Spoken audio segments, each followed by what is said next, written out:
Thanks so much, Dave. We've got Big Ten football under the lights here in Bloomington. It's a primetime party. Buckeyes and Hoosiers at Memorial Stadium to get you ready. Here's the Indiana Marching 100.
Let's do this. Saturday Night Football here in Bloomington. The 8th-ranked Ohio State Buckeyes in town taking on a much-improved Indiana Hoosier team. Hello, everyone. So glad you could join us here. Saturday Night Football in Bloomington, Indiana. I'm Eric Collins alongside my partner, Derek Rackley. And let's start with the Ohio State Buckeyes. They've got so much on the line. They're a perfect 6-0. And right now, they've got a quarterback in Braxton Miller who's probably on the short list of Heisman hopefuls. Well, Eric, if he continues to play like he did last week against Nebraska, he will earn himself a seat in New York City. 186 yards rushing against the Huskers. But what's most impressive to me is he's just 6 games into his sophomore season. He's already got 7 games of 100 yards or more rushing. You add to that Carlos Hyde has really elevated his play from the running back position. This team and this offense has really made its case of being one of the most dynamic in the conference. Now, it's not going to be easy tonight. Indiana is much improved. Record may not show it, but listen to this. First-year signal caller at quarterback, and all of a sudden they've got the best passing offense in the conference. How is that possible? Well, they've really become much more of a pass-heavy offense, especially ever since the incumbent starter, Trey Roberson, went down. And Cameron Kaufman has been the main guy for them at the quarterback. They average 48 pass attempts per game, but what's most impressive to me with Kaufman is that he completes 76% of his passes on 3rd down, and he's only had 1 interception. That's the best way to give your offense a chance to win ball games when you don't beat yourself. All right, we've talked a lot about the offense, but folks, this is a Big Ten game. There will be defense played. John Simon and the Ohio State Buckeyes taking on Adam Replogle and the Indiana Hoosiers. Welcome back to Bloomington. Just moments ago, the Indiana Hoosiers taking the field here at Memorial Stadium.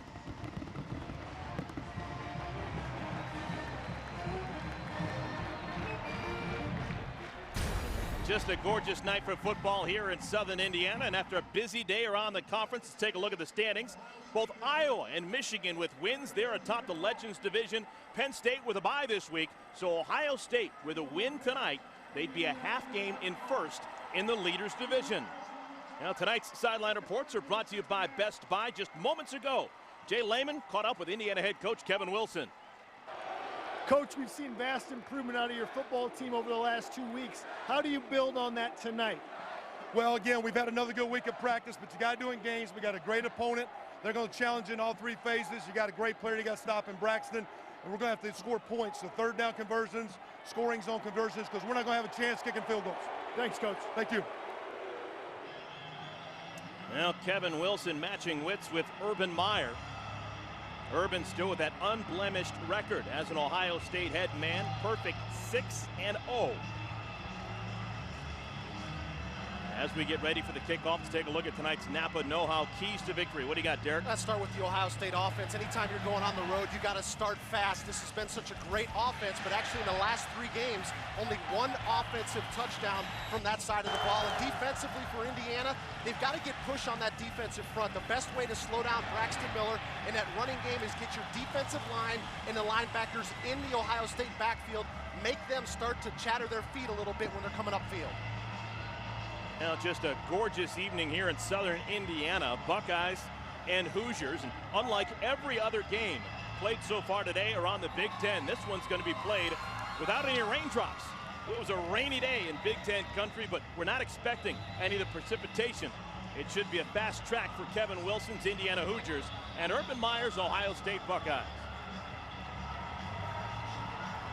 Record doesn't indicate it, but Kevin Wilson very happy with the progress of his team. Urban Meyer said a lot of complimentary things about Kevin Wilson in the direction of these Hoosiers. They know that it's not going to be easy against Indiana. Well, there's going to be footballs in the air quite a bit when Indiana's on offense. They've had a really successful passing game, and they're one of those teams that likes to run every kind of screen in the book. To the running backs, to the wide receivers, jets, bubbles, you name it. They want to get the hands out of the quarterback, the ball out of the quarterback's hands quickly, and get it into the hands of their playmakers.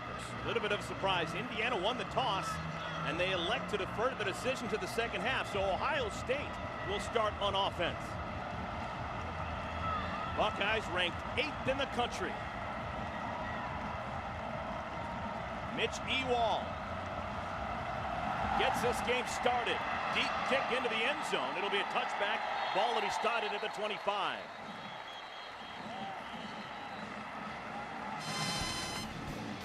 And here comes the man that has been the talk of the Big Ten so far this year. Braxton Miller, just a sophomore, but a lot of people have been clapping their hands about him. He has been terrific, particularly his performance a week ago against Nebraska. A new Ohio State record with 186 rushing yards as a quarterback. Well, we know he's got the ability to make people miss in the running game, but just wait until he starts averaging 200, 225, 250 passing yards a game. There won't be many defenses that'll be able to slow down when he's running the football and they get things clicking through the air. Kind of a slow start. Ball spotted at the 25. Now we're ready to play. Miller out of the gun. 5-receiver formation quickly over to Philly Brown. And Brown, who's been really good in recent weeks, starts out with a rip of 7 yards. Let's take a look at the Ohio State big boys. Starting wall, they've been terrific. Urban Meyer says this has been the key to the wins of the last 2 weeks. Corey Lindsley is the center. He has been really good coming on. Backs and receivers, Carlos Hyde, another 100-yard game for him a week ago. Also scored 4 touchdowns against Nebraska. Hyde behind Miller, the pistol formation. Now Hyde moves a step to the right, and he has his first touch. No, Miller keeps it, and he spins out to the 40-yard line. First down of the game for Ohio State. Here's the Auto Owners Insurance defense for Indiana. Larry Brack inside play next to Adam Replogle. Those are the 2 most experienced players. Replogle, his 41st start as a Hoosier. Linebackers, they've got a couple of junior college transfers in Alexander and David Cooper. And there are some changes to tell you about in the secondary. We'll get to that in a moment. First down and 10.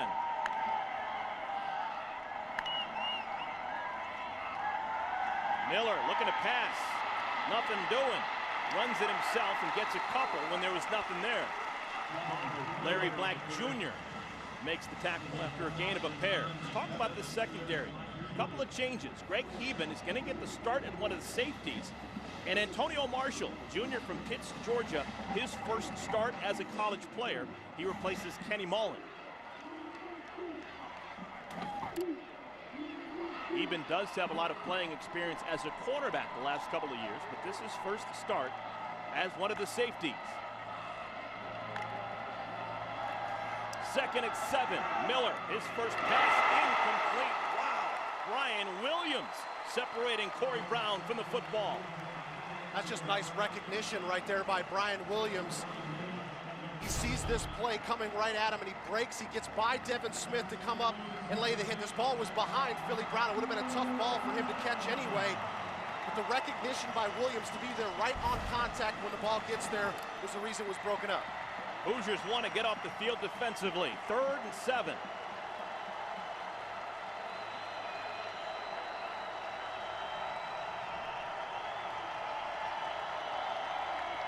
Hoosiers showing blitz. They bring it. Over the middle. Pass is caught. Looks to be short of the first down. Stoneburner with the grab. It looks like it's going to be about a half a yard short of the sticks.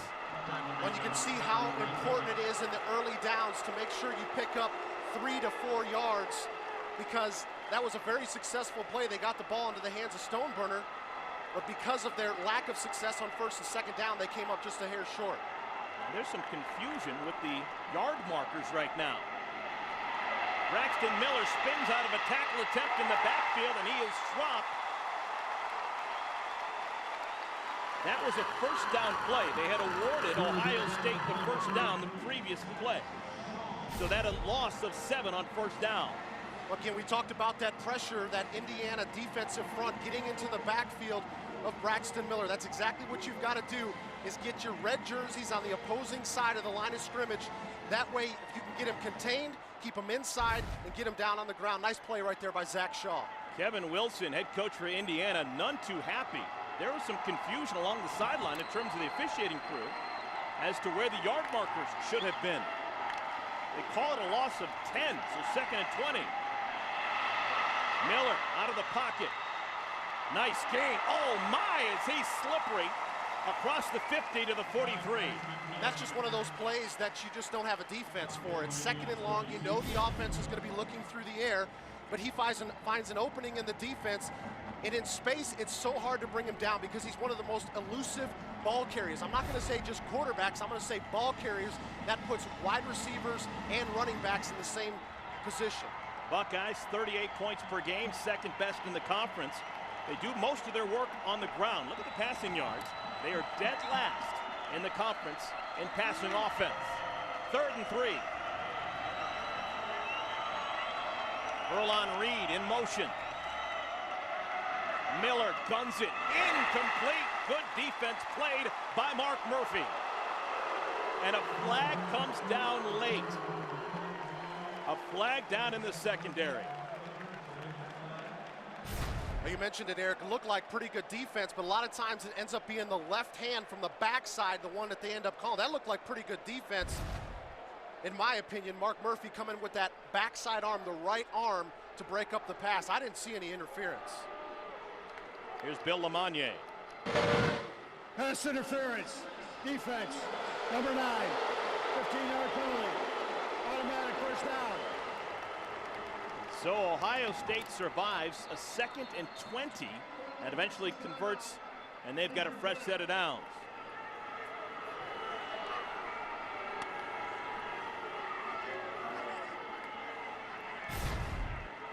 Again, keep your eye on the backside, which will end up being that left arm. A lot of times that's what it is. You see that left arm by Murphy was kind of wrapped around the hip.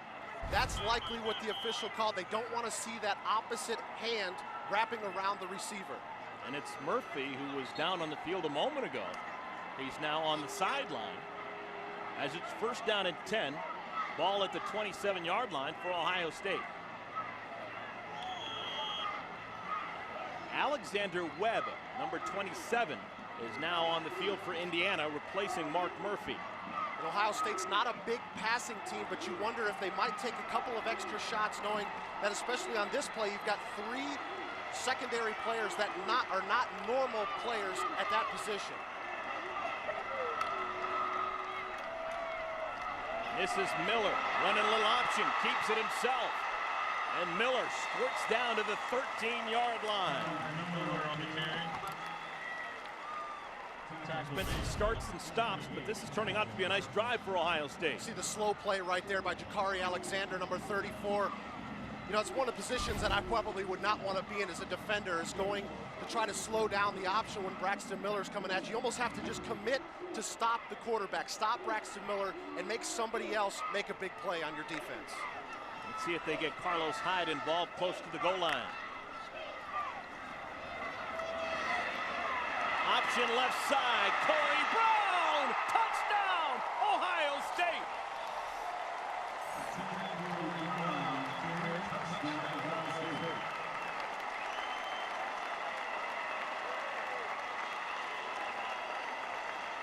Just wonderful ball handling by the quarterback Miller, pitching it at the perfect time, and Corey Brown puts 6 on the board for Ohio State. Yeah, Ohio State goes with the same scheme. They stay with the option, but this time they bring Philly Brown into the backfield, and he ends up being the pitch guy. Excellent decision right there by Braxton Miller.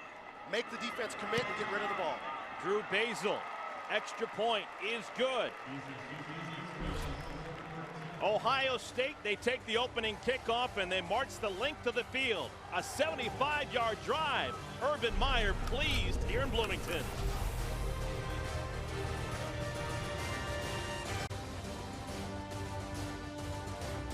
BTN Football is presented by John Deere, the all-new, all-powerful Gator RSX 850i. Also in part by Peak. Put Peak motor oil in, save on gas. And by the convenience stores of Speedway. Always your first choice for value and convenience. Now a nice start for Ohio State, the 8th-ranked team in all the land, putting 7 on the board first time they touch the football. Yeah, it's a great start. That's exactly what you need to do when you're on the road in the Big Ten. Is you got to have a fast start, and it's not by field goals, it's by putting the ball in the end zone. Great start by Ohio State, converting a couple of third downs that get a little bit of help on the penalty, but they are able to put the ball into the end zone. Now here's one of the strong suits for the Indiana Hoosiers. They are wonderful on kickoff returns. Tevin Coleman has returned a kickoff for a touchdown, had a 96-yarder against Northwestern a couple of weeks ago.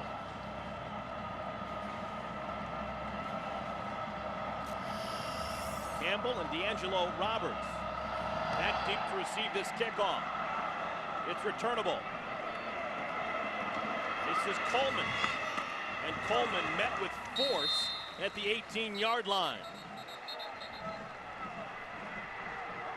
So the Hoosiers will take over at the 18-yard line. Cameron Kaufman last week against Michigan State. Look at that, 34 completions in 48 attempts. Also threw 3 touchdowns. Yeah, it was a really good game by him, and that's what I think needs to happen with this offense, is they got to continue to put the ball in the air. Now, Kevin Wilson and Seth Luttrell have both said that they got to get the running game going. That's a component that they had to their offense toward the end of the 2011 season. But when you throw all these screen passes, they're almost like an extension of the running game. Stephen Houston, the tailback behind Kaufman. And this is Houston trying to get the running game going early. Tackle made by Storm Klein after a pickup of 4, maybe 5. Stephen Houston, the junior from Little Rock, Arkansas. They say he's getting into better game playing shape. Looks faster than he was at the beginning of the season.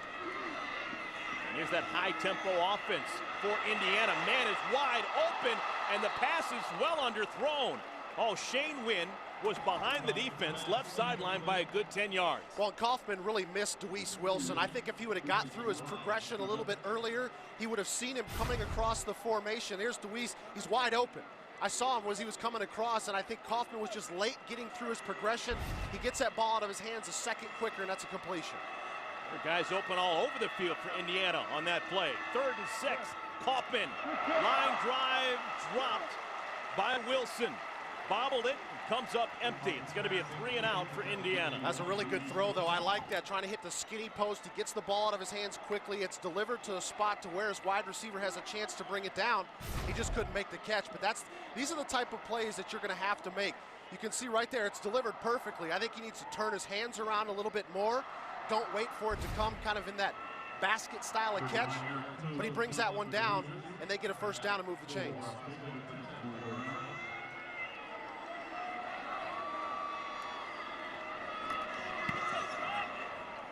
Indiana had the ball for less than a minute of game time. Have to punt it away, and Corey Brown, after a flub, dives on it, and Ohio State will go on offense for the second time. Sometimes your returner gets a little bit anxious to get up the field. I think that was a chance right there where Corey Brown actually misjudged how deep the punt was. Needed to get himself back a couple of yards. Let's go back and take a look at that touchdown on the first drive for Ohio State. Watch how the impact of the run game, and Carlos Hyde has the entire defense moving to their left, the offensive right. There was all kinds of space open for Braxton Miller and Corey Brown. Derek, that last drive for Indiana took 45 seconds off the game clock. Well, they want to go at a really fast pace, but that's the downside of it. If you don't get a couple of completions, if you don't move the chains, you're going to put your defense back on the field in a hurry. Here's a touch for Carlos Hyde. Flies the middle of that line of scrimmage and gets out to the 35-yard line. Well, Indiana defensively, they're a work in progress. They struggle, giving up close to 28 points per game. They're dead last in yards allowed, and they give up a ton on the ground. Well, I think one of the big reasons that you're seeing those numbers is the big plays. They've given up 13 plays of 20 or more yards in just the last 3 games. So that's going to really inflate those defensive numbers. They got to cut down on the big plays, and especially we've seen Ohio State has the ability to put some big ones up. Another chance for Hyde, dancing before he hits the hole and then hits the hole with force. Out across the 45 before Alexander trips him up. Best gain of the day for Carlos Hyde. And you're just seeing some technique right there. Your Brian Williams, number 7, has a chance to make this tackle in the hole. And I like the footwork, but right there, that's a missed tackle by Brian Williams. You bring him down, that's a 2-yard gain. Instead, 1st and 10 for the Buckeyes. Hyde has now gone over 300 yards on the ground on the season. At his best game a week ago against Nebraska.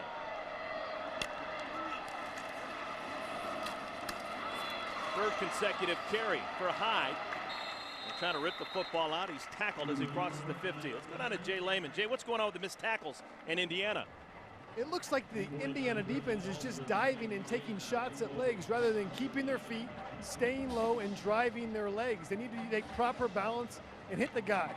It's an excellent point, Jay, but when you got Carlos Hyde, who's coming at you at 235 pounds downhill, I can see why a lot of defensive backs are going to just lunge at him, but it's a great point. You've got to bring your legs, you've got to bring your hips with you. That's the best chance you're going to have on bringing somebody like Carlos Hyde to the ground. Another chance for Hyde, and this time the Hoosiers hang on and bring him down. Larry Black and Adam Replogle combined for the stop. That'll bring up a 3rd down. Well, Adam Repogle's been one of the most active defensive tackles in the entire conference. 7.2 tackles per game. You just normally don't see a defensive tackle that's that productive. A lot of times they're getting offensive line is sliding to them. They're getting double teamed, so they're just trying to chew up blocks. But not only is he taking on those blocks, he's shedding them and running down and making plays in the backfield. Let's see if Braxton Miller can make a play with his arm.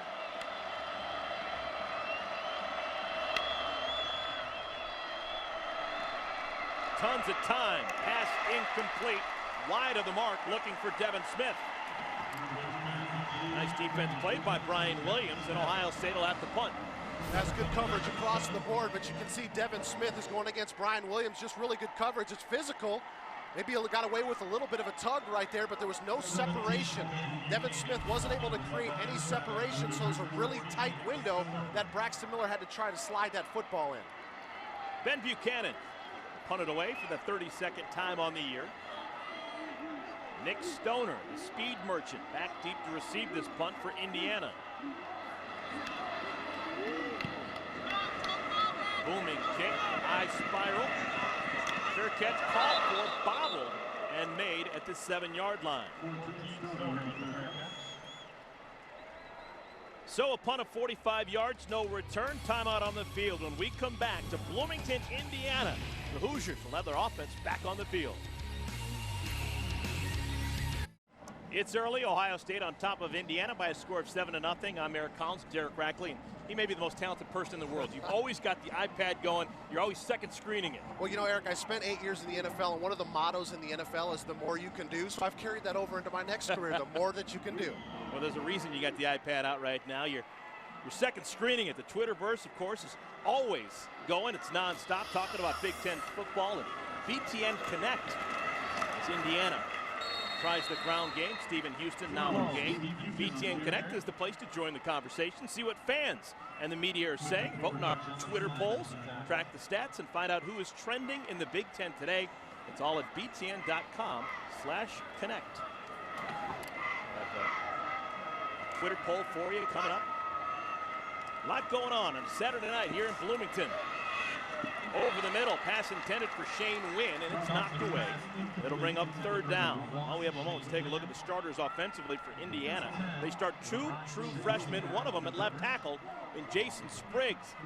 Leads the team with 36 knockdown blocks, backs and receivers. This is an important game for Shane Wynn. Sophomore from Cleveland, Ohio. He is from that talent-rich program, the Glenville Tarblooders. Playing against a lot of his former teammates in this one. Third down and 8. Kaufman's pass is incomplete. Looking for Jamon Chester. That would have been enough for the first down, but instead it's another 3 and out. Well, we saw a couple of drops now on consecutive drives on third down. The wide receivers, you got to help out your quarterback a little bit. You got to be able to make a tough catch to extend a drive right there. I like the throw by Kaufman. He puts it in a spot where it was catchable by Jamon Chester. You can see it was a good pocket right there. As a wide receiver, you just got to make the catch. You got to keep your eyes on the football, make the catch, turn upfield, and move the chains. Second punt for Eric Toth. Corey Brown calls for the fair catch and makes it at the 44-yard line. 45 yards, no return. Coming up after the final drive after our game, it's a special presentation of The Journey. BTN, of course, giving you all access look at the teams you love. Don't miss The Journey Big Ten Football 2012. Brought to you by Best Buy. It's immediately following the final drive, only on BTN. Derek, you're not going to believe this, but that last drive for Indiana was even shorter than the first drive. Indiana had the ball for 34 seconds. And that's not good. Not good that you're giving Ohio State their offense the football back so quickly.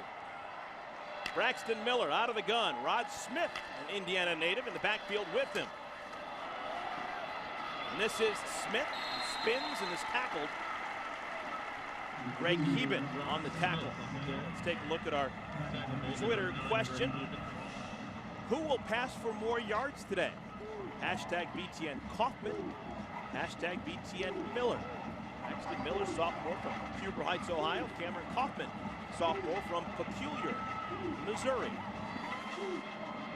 Neither side is lighting it up through the sky so far. Ohio State trying to get it done on the ground. They scored a touchdown first time they had it. Another give to Smith, and Smith rips off a nice run. Stumbles as he crosses the 40. That's another first down for Ohio State. Well, just when you think you're getting a break, when Carlos Hyde comes out of the game, they bring in Rod Smith, who's also 230 pounds, and one of his biggest assets to this team is the fact that he is a strong running back. He's got ability to break tackles. You can see there's one missed tackle right there. There's another one right there. Almost a missed tackle by Mark Murphy, but yards after contact by Rod Smith.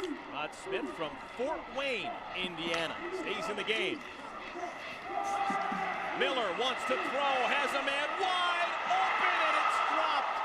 Devin Smith can't hang on. Would have been a sure touchdown. Now, one of the things we were talking to Tom Herman about with the wide receivers, he said, yeah, Devin Smith had the ability to make some big-time catches, some highlight reel plays, but we need to see the consistency, and this is exactly what he's talking about. This is a touchdown, just a long, skinny post, beautifully thrown ball by Braxton Miller right there. The ball's delivered up in the air a little bit, but he's starting to look for the end zone. He's starting to look for the end zone. He sees Mark Murphy coming. Got to catch the ball first. We've seen a lot of drop passes early on in this ball game. Devin Smith earlier this year against the Miami Redhawks made maybe the catch of the year around the Big Ten with one hand. Nice touchdown grab, this time with two hands, wide open, can't make the play.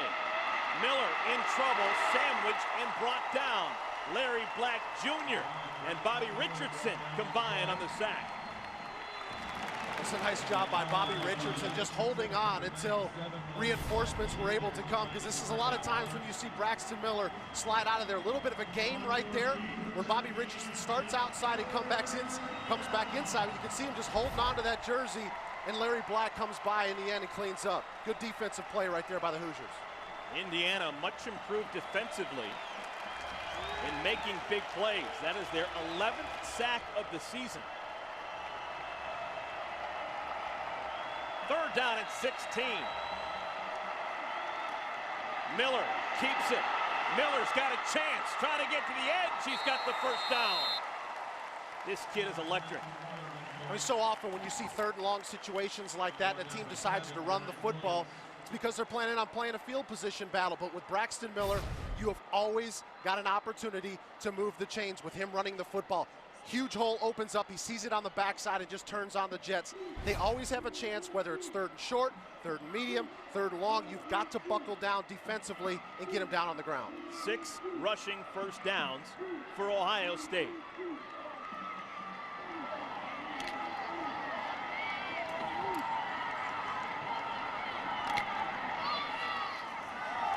Miller wants to throw. Throws a dart high and outside, looking for Stoneburner. When you get it over Stoneburner, you've done something. He's 6'5". And I like the post corner combination that they had, trying to go outside. They had a post coming on the outside, and then they just bring Stoneburner on a corner route. It was open.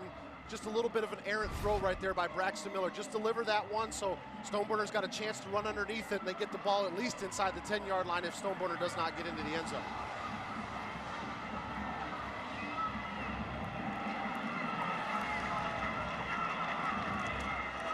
Quick little toss, Corey Brown. And Brown cuts it back inside. Tackled at the 16-yard line, just short of the first down marker. That'll bring up 3rd down and short.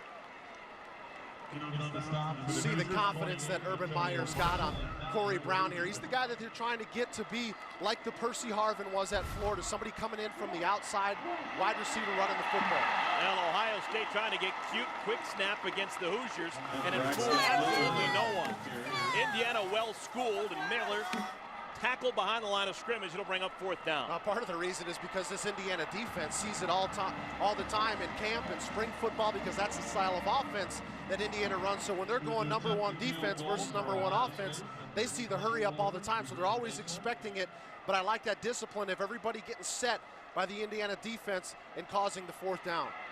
Just the 3rd field goal attempt all season long for Ohio State. Drew Basil, 2 for 2. His long is 26 yards. This one 35. And he knocks it home. No worries. So Ohio State gets into the red zone, and they have to settle for the field goal.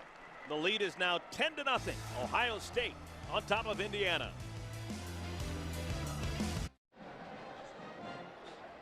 Welcome back, everyone. Just a gorgeous Saturday evening here in Bloomington, Indiana. Wonderful weather in the 70s today. Walked around the campus. Man, you can look in every possible direction here in Bloomington, and it's an eyeful. Yeah, it is a great campus. It was actually really nice at this time of the year to be walking around in shorts and a t-shirt too. I enjoyed it. Late kickoff, had a chance to You found the golf course. I did, a little bit early on, and I had to go back to work. For me, golfing is work. All right, Indiana trying to get some offense going. Tevin Coleman, D'Angelo Roberts back deep to receive this kickoff from Drew Basil. Basil moments ago making a 35-yard field goal.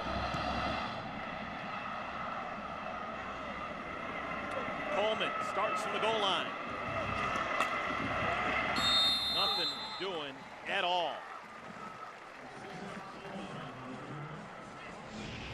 Let's take a look at Indiana's offense here the first couple of series. A lot of drop passes. This one right here by Deweese Wilson, a ball that he needs to bring in. Another one by Deweese Wilson, and then here, another drop pass by Javon Chester. The wide receivers are going to have to help out this Indiana offense a little bit. They've ran 6 offensive plays here in the first quarter compared to 24 for Ohio State. Cameron Kaufman, junior college transfer, making his 4th start of the year. It'll dump off in another drop. Trying to get it to D'Angelo Roberts in space. Yeah, I wonder if these guys are just coming into the game. They're just a little bit too amped up for a big game against Ohio State. It's prime time, it's under the lights. Because this is not normal Indiana right here. They've been actually a really good passing team, averaging over 300 yards a game, but they're not going to be able to get anywhere close to that if they keep dropping the football. Here's a dart caught by Cody Latimer. And Latimer close to the first down marker. All we have in a moment is take a look at the Auto Owners Insurance defense. John Simon, senior from Youngstown. He had 5 tackles for losses a week ago. On the other end, Michael Bennett replaces Nathan Williams, who did not make the trip. 3rd down and short. Hoosiers get the first down. They'll stay on offense. Kaufman trusts the tight end Ted Bolzer, the junior from Cincinnati, with the catch. First down for the Hoosiers.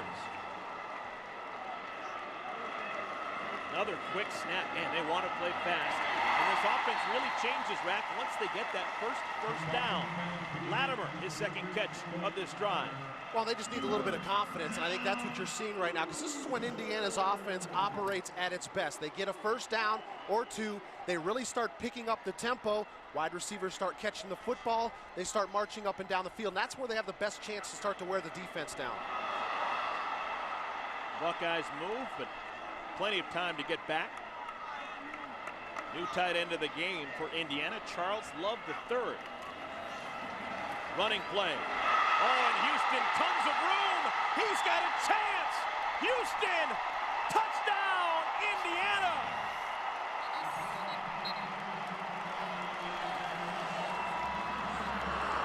There is a flag down on the field. If it holds up, it's a 59-yard scamper. Defense. And it will hold up. Touchdown, Indiana.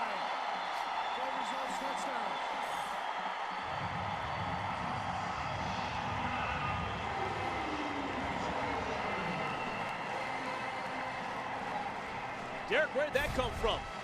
Well, I talked about, watch Dan Feeney come right around the corner right here, the right guard, and look at that block that he puts on Ryan Shazier. That springs Stephen Houston through the hole.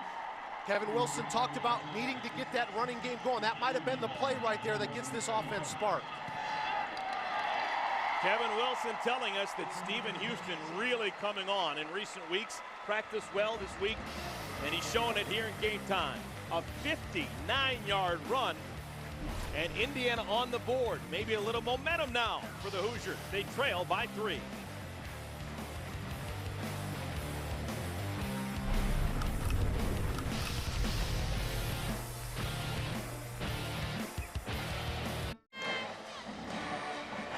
Now the atmosphere has changed quite a bit here at Memorial Stadium over the last handful of minutes.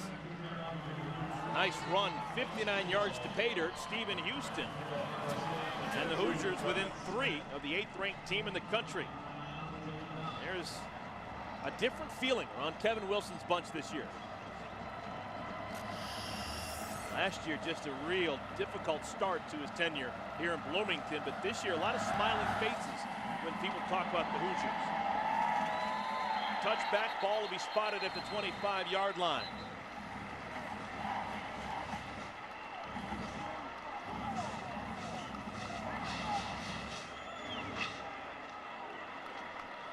Through the first 13 minutes, Braxton Miller, 24 yards passing, 43 yards rushing.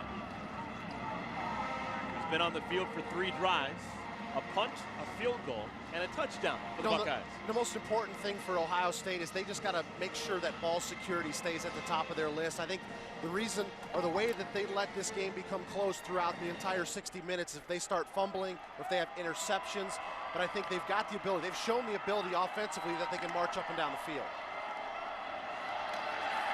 Miller wants to throw. Incomplete.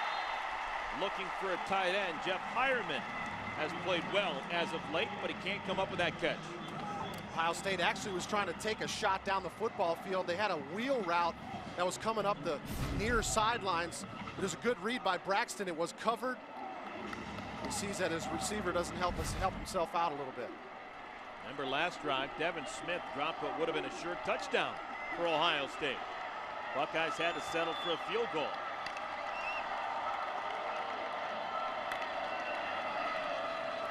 Option football right side, Miller. Oh, that was defensed beautifully. Antonio Marshall really held the edge nicely for Indiana.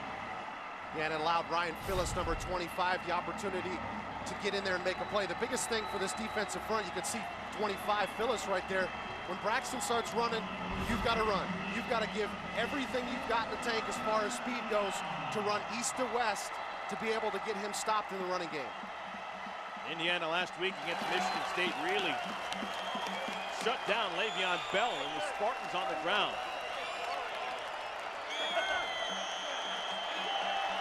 Play clock winding down. Buckeyes get it off. Nope. Did they call a timeout? Yes, they did. Timeout. Ohio State.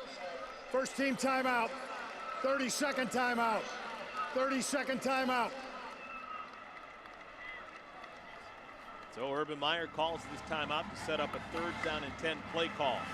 Monday, Mike Hall, Howard Griffith, and Chris Martin discuss the biggest news of the weekend and explore what's ahead for each team. The Big Ten Football Report presented by 5 Hour Energy. Monday nights on BTN. I'd imagine they'll be talking about the Iowa Hawkeyes. Didn't look great for the majority of the game, but they win in overtime against Michigan State. Yeah, big time win for the Hawkeyes. They might be talking about the Michigan Wolverines a little bit too, the way that they've came out of their bye week and put 2 straight big time offensive and defensive performances together. 3 teams around the Big Ten already today have won on the road. Iowa, Wisconsin, and Northwestern. Urban Meyer and the Buckeyes trying to make it a 4th. Only home team that has held serve, Michigan over Illinois in a big way. 3rd down and 10.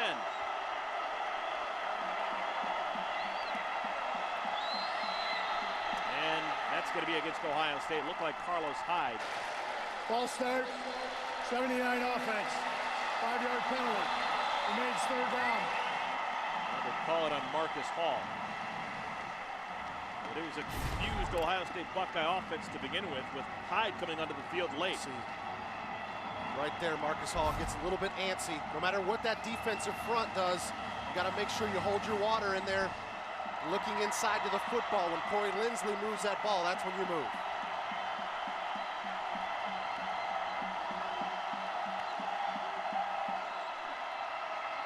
Design quarterback run, and Miller staggers forward to the 24-yard line. He didn't get back to the original line of scrimmage. Ohio State loses yards on that drive. Excuse me, Eric. We'll talk about that defensive push right there. Here's Urban Meyer looking on the line of scrimmage right there. We talked about Indiana's defensive front. One of the keys to the game is getting push in the backfield, making the ball carriers and Braxton Miller chop their feet a little bit. It's exactly what happened. You don't want Braxton Miller coming at you with a full head of steam. So Ben Buchanan getting more work than he would have liked, and he gets it blocked. It is blocked. The Hoosiers feeling it right now. They've got the football already in the red zone.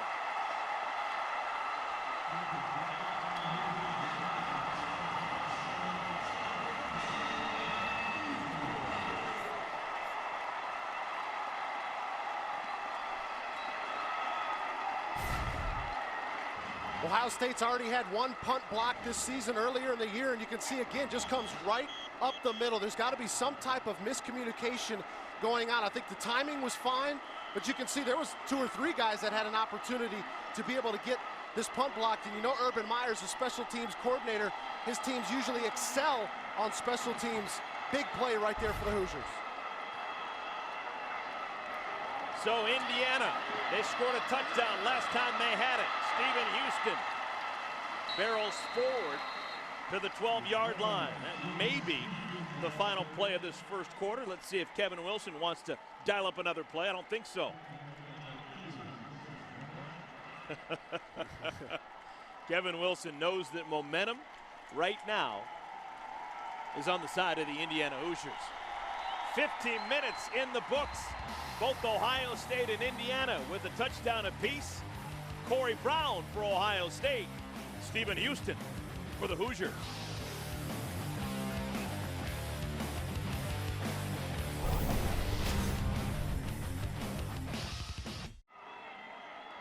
Start of the second quarter here in Bloomington, Indiana. No reason to spend any time at downtown Bloomington tonight. Place to be, Memorial Stadium. Ohio State ranked 8th in the country, taking on Indiana, and the Hoosiers with a chance to take the lead. They've got the ball, 2nd and 6 from the 12-yard line. Hoffman hits his tight end Bolzer, and Bolzer tackled close to the first down marker, lost the ball, but lost it out of bounds. Again, you see they motion Stephen Houston out of the backfield, trying to see what type of coverage that they have. But I like the fact that Bolzer makes that catch and gets his pad level down and delivers a blow. 3rd down, touchdown, Houston!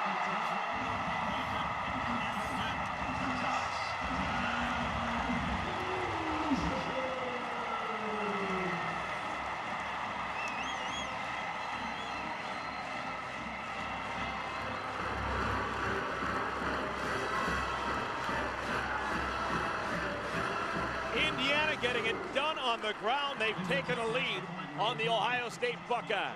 Eric, we just talked about ball security on offense. Well, ball security also carries over into special teams as well. The block punt gives Indiana great field position, and then they execute when they get the ball in the red zone. So the blocked punt results in another touchdown for Stephen Houston. 3 plays, 16 yards, capped off by the Houston 7-yard touchdown run, his second of the night.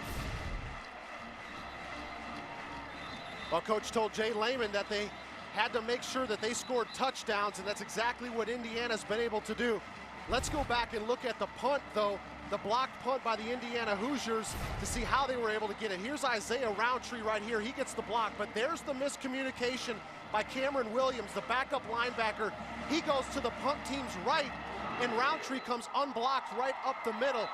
I knew there was some type of miscommunication that happened. I'm not quite sure why Cameron Williams went over to the right side of the formation. Jay, what was going down on the sidelines? Well, I saw Coach Urban Meyer grab personal protector Zach Bourne, and he said, was that a 6-man box? And as you saw, Rack, it was a 7-man box. I think there was a miscount on how many rushers there were, and that's why the linebacker was confused on that play and let a rusher go free. Rack, you know on special teams, it's the personal protector's job to count the box and get the protection right. Yeah, and a lot of times, Jay, when you see a 6 or 7-man box, you're not thinking that it's a full-out block. A lot of times you got to have 8 people up there. That's when the punt team knows that it's going to be a design block, but you can't fall asleep against any look because you saw Indiana make Ohio State pay for it.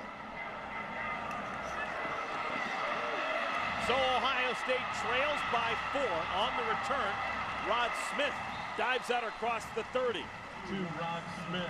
Let's see if the 8th-ranked team in the country starts to panic a little bit, trailing on the road. Yeah, this will be the difference maker right here. Do they respond and put together a big drive and march down the field, or do they end up running over another speed bump and end up with a 3-and-out? I think this is where Braxton Miller needs to be the leader of the offense. He needs to look at the 10 other guys that are on the field or in the huddle and say, guys, we got to put together a drive. I think that's been the one thing, maybe there's a little bit of a question mark, is who is that vocal leader on the offense for the Buckeyes?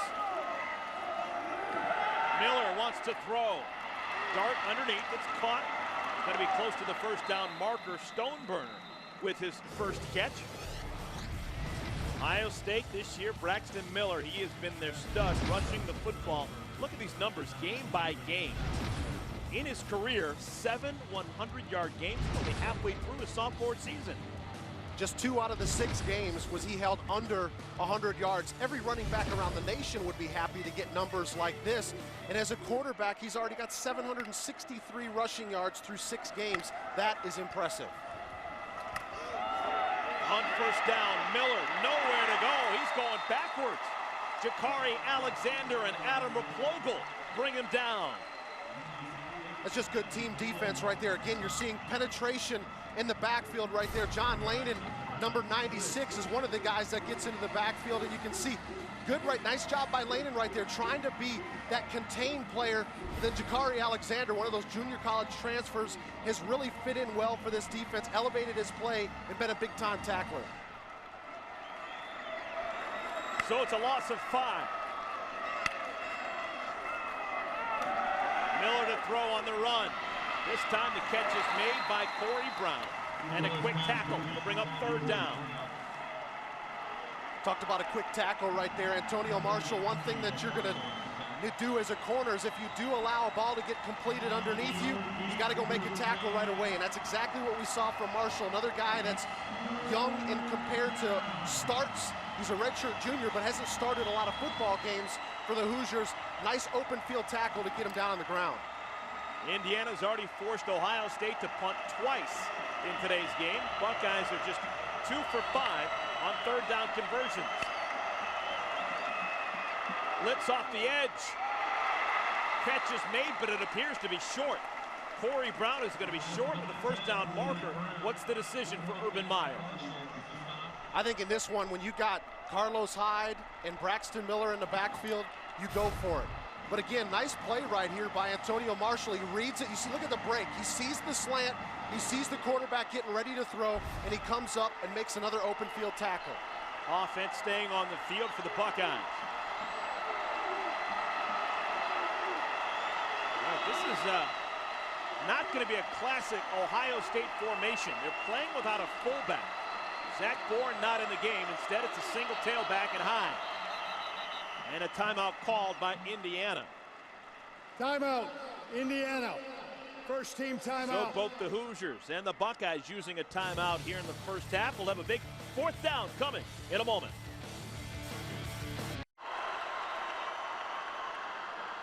Welcome back, everyone. Ohio State with a quick snap, and they get the first down on 4th down and 1. Carlos Hyde barrels through, and Ohio State a fresh set of downs. Yeah, normally in that 4th down situation, maybe you punt that football. With this offense and how well they've been doing running the football and how this offensive line has come along, I really like that decision on 4th and short. You get Carlos Hyde in there to take his big body and move the pile to get a first down. Another clap of the hands by Braxton Miller. And that puts Corey Brown behind him in the backfield. First man through is Hyde, and the big fella barrels down close to the 20-yard line. He took Jakari Alexander and Greg Heben for about a 10-yard ride. Well, that's what we were talking about back in the first quarter, is missed tackles. You just can't afford to have them. If you're playing defense for Indiana, they're just too fast and too physical in the running game for Ohio State. Another quick snap for the Buckeyes, and Hyde. Decent gain on first down out to the 18-yard line. Very similar in both offenses. When they hit a couple of big plays, when they get the first down and move the chains, they like to speed it up a little bit, try to catch that defense off guard. Now you're going to see them slow down a little bit. That's how Ohio State really changes up the tempo of the ball game, and they change up their personnel groupings. Chris Fields comes into the game, one of the wide receivers for Ohio State. New tailback is Rod Smith. Smith, the sophomore from Fort Wayne, Indiana. This is Smith. Caught at the line of scrimmage. Griffin Dahlstrom with the tackle. That's what you like to see out of a linebacker, is challenging the line of scrimmage, coming up to the line of scrimmage. It's going to be important for them to continue to play well defensively for Indiana. You can see how successful that Ohio State has been once they get into the red zone. Big down right here, though, for the Buckeyes. 3rd and 5. This is not a gimme by any means.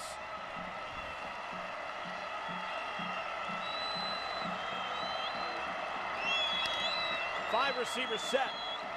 Smith, the man in motion. Play clock winding down. Miller to the end zone. Incomplete. Heben rips it away, and a late flag comes in. Oh, that flag came in well after the play. And Corey Brown appears to like the decision. Indiana brought some pressure. They brought a couple of linebackers, and what that does is it puts those corners and safeties up in man-to-man coverage. There's no foul on the play for pass interference. It's been deemed the contact and timing were legal. Incomplete pass. 4th down. So the Hoosiers catch a break. You know, I think this is a good call by the officials, taking that flag away. That's good coverage right there. There wasn't a whole lot of contact. And right at the end, you see when Greg Heben turns around and he plays the football. That's what the officials want to see. Are you playing the receiver or are you playing the football? Heben turned around, looked back at the ball, and got his arm on it. I think that was good defense right there. Second field goal attempt, Drew Basil. Knocked in a 35-yarder in the first quarter. This one is hooked badly. No good.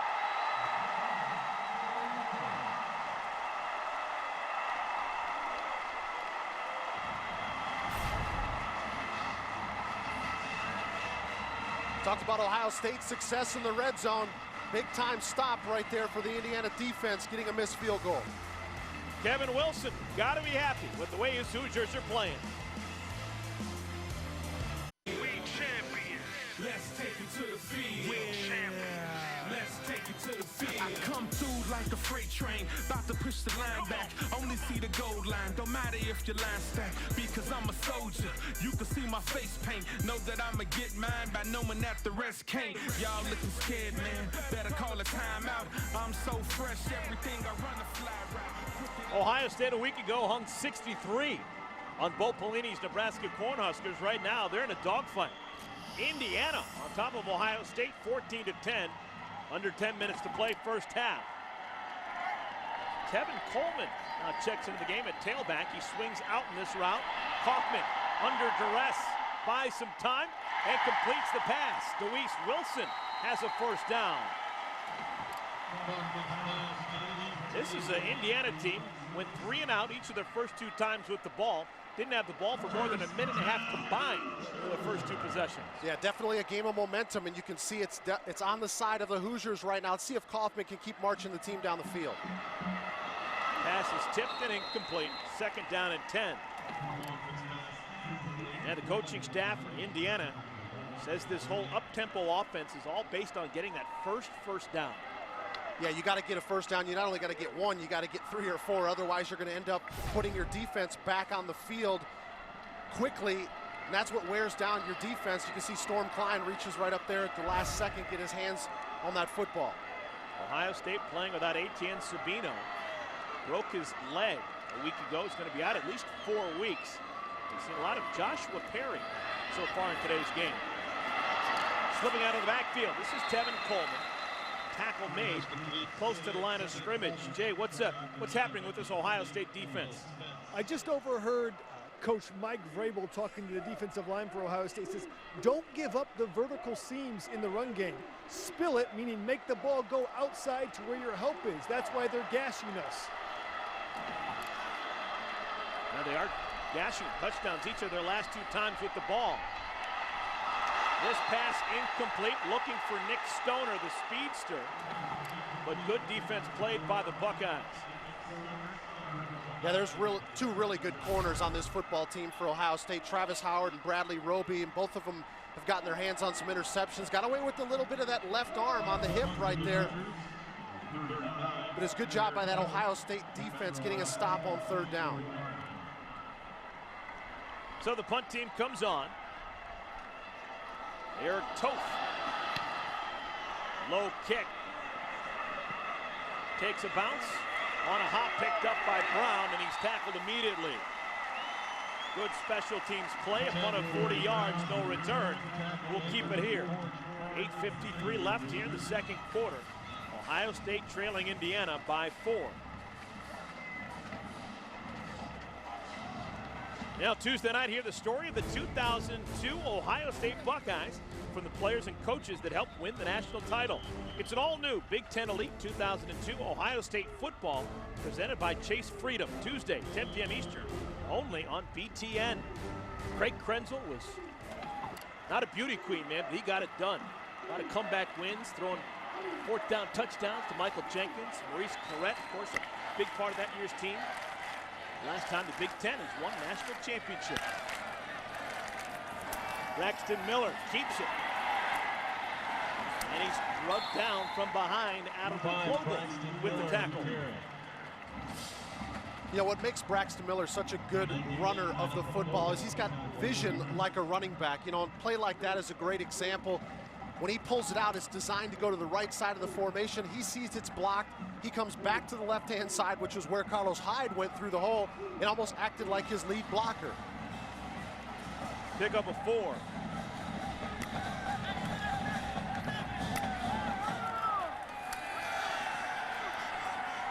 Nobody open. Now a dump down. Catch made by Stoneburner, his second, and it's a first down for Ohio State. So interesting, Jay Lehman, when you see that clap of Braxton Miller as he calls out his signals. That's only a signal. He doesn't give the cadence, according to offensive Coach Herman, the offensive corner. The clap just says, hey, we're ready to snap the ball when you are. And then Corey Lindsley, the center, actually gives the cadence. And Coach Herman said the offensive line can hear that better than Braxton. We can hear it up here. Up in the press box, you can hear that clap. On first down, Miller throwing deep right side, incomplete. Looking for his home run guy, Devin Smith. It'll bring up 2nd and 10. Yeah, he was going there right from the start. I think that was a one-man design route where he wanted to take a shot down the field. But I've been impressed by what I've seen from Antonio Marshall.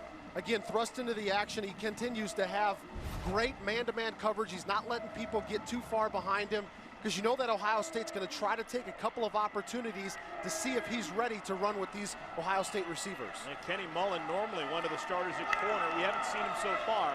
Instead, Antonio Marshall, number 28, his first college start. Miller keeps it. Maybe too quick for his own good there. Slips down, and it'll bring up 3rd down and long. You got a chance to see David Cooper right there, ends up shadowing Braxton Miller in the hole. You know, a lot of times you see Braxton Miller end up making a move and linebackers miss, but David Cooper keeps it going, pedal to the metal. He's able to get him down on the ground. 3rd down and 8. Evan Spencer comes in as one of the wide receivers for the Buckeyes.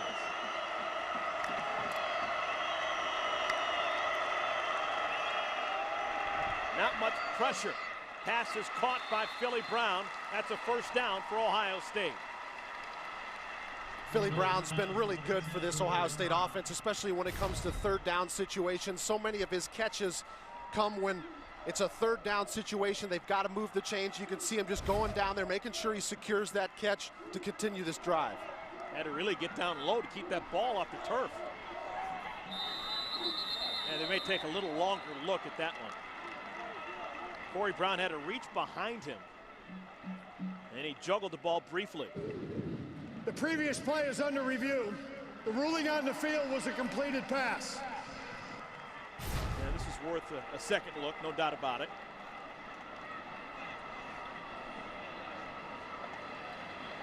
It's tough to tell in that shot right there whether or not the ball slipped out of his hands.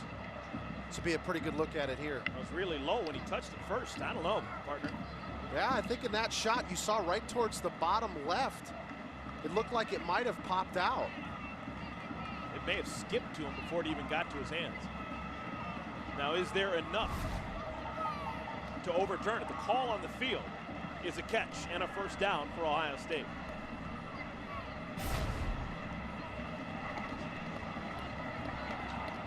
Yep, right there. You saw the ball come out right there.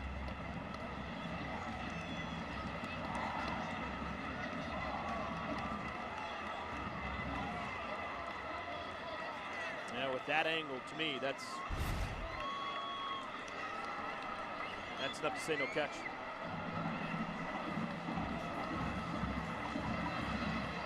Ruling on the field was a completed pass and a 1st down for Ohio State.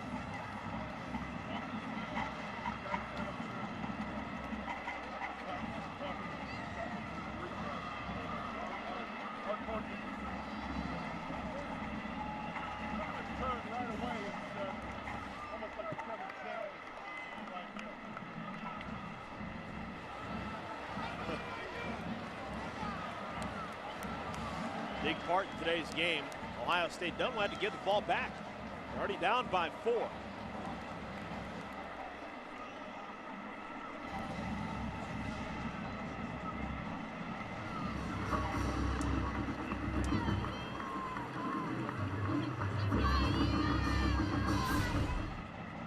A lot of times when they're taking an extra look at this, especially if they're going to reverse it, again, you can see right to the bottom right there is where that football, Following the to me, review, clearly looks it's like been determined the pass is incomplete. The 4th down at the 45-yard line. Clock So the call operator, is reversed, and the punt team will have to come on for Ohio State. Yeah, I was going to say, a lot of times when they're taking an extra look at it, they want to make sure that because they're going to have to reset the chains back to where the ball should have been. They want to make sure they've got the down and distance correct and the time on the clock. So a lot of times when they're taking that extra look, they want to make sure they've got all those details ironed out. So Ohio State sends the punt unit on. This has been an adventure. Ben Buchanan has already had a punt blocked so far this evening.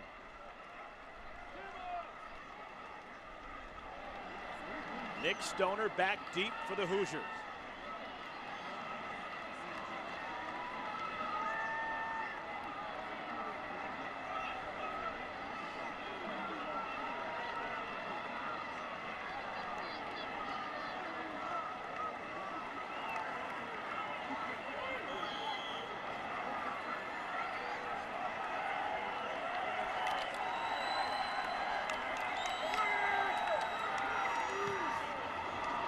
Buchanan gets it off.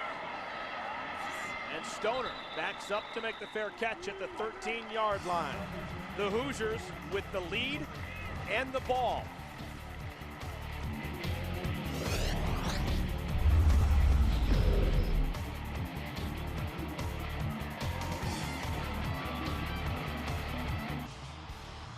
Welcome back, everyone. Bloomington, Indiana.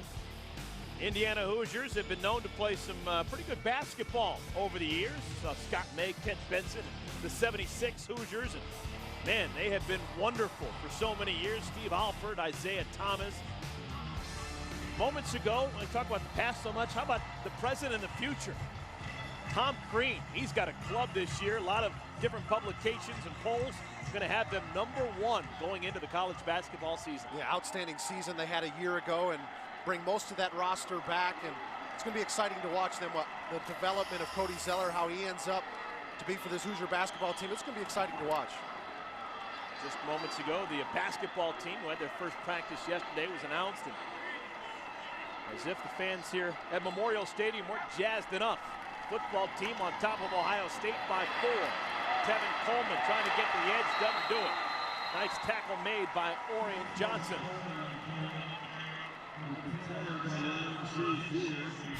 One of the things you don't want to get caught doing offensively for Indiana is running east and west. You can see Tevin Coleman continues to string this one out. There's just too much speed on this Ohio State defense, especially when they bring Orion Johnson, who's their third safety, started a lot of ball games with C.J. Barnett being injured. Don't want to go east and west against this team. Derek, look at this. Zach Bourne, first time this season, he's getting play as a linebacker. Number 44, mainly a fullback in his Buckeye career, but with the injuries to Sabino and others, Bourne is on the field defensively, and he's involved in that tackle. It'll bring up 3rd down. Let's go down to the field. Jay Lehman is standing by with Tom Crean. Jay. Here with Coach Crean. Coach, your team opened up with the first practice of the season yesterday. How'd it go? I thought it was excellent. I thought our toughness was really good. Our conditioning was better than I thought it might be, and our attitude has just been phenomenal. These guys are really hungry, and it shows up in practice. Thoughts on the Big Ten Conference this year? Oh, I think for the last 3 years, it's been the best league in the country, and this year it's as good as it's been. I mean, there's so many really good teams in this league. There's really nobody that you can look at and think that they're not going to be in the hunt. I mean, everybody has got great coaching. They've got some veterans, and most people are recruiting extremely well. Thanks, Coach. You're welcome. Thank you, Jay. And now Tom Crean. You know what? When you talk about college basketball coaches that are football fans, Tom Crean, Tom Izzo at Michigan State, they are at every single home game for their schools. Tom's in the Big Ten Conference. I'm seeing the theme right here. You know, we talked about Ohio State getting C.J. Barnett back in the lineup. He nearly had his hands on an interception right there, but that Ohio State defense buckles down to get a stop, get the football back. Toth comes on, punted out of his own end zone, and the Buckeyes get it! Touchdown, Ohio State! Bradley Roby!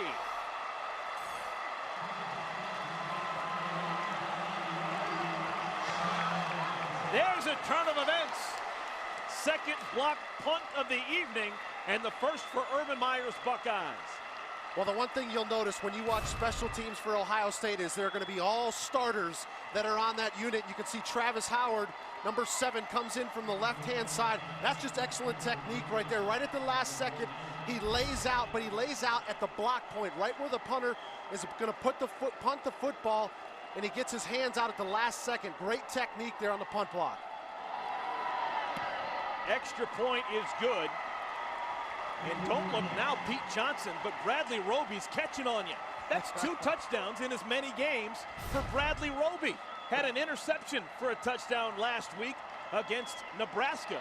And here the blocked punt, the ball is loose, and Roby jumps on it for another touchdown. Well, that's one of the things that Urban Meyer's done is he's made special teams such a priority. You want to play special teams. That's why you see so many of the starters and the fast guys on the team that are on that unit, because when they go after it, they want their best athletes on the field, guys that can get up, and they've got ball skills.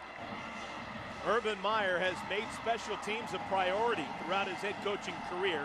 55 block kicks over the years, almost 1 every 2.5 games when he's been the head man. So Ohio State back on top by 3. Still 5:19 left to play here in our first half. Sudden change for the Buckeyes. Special teams unit putting a touchdown on the board.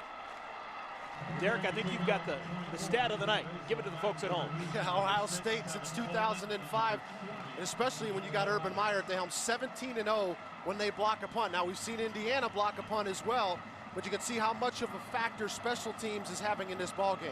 You block a punt, you win, at least on Urban Meyer's watch.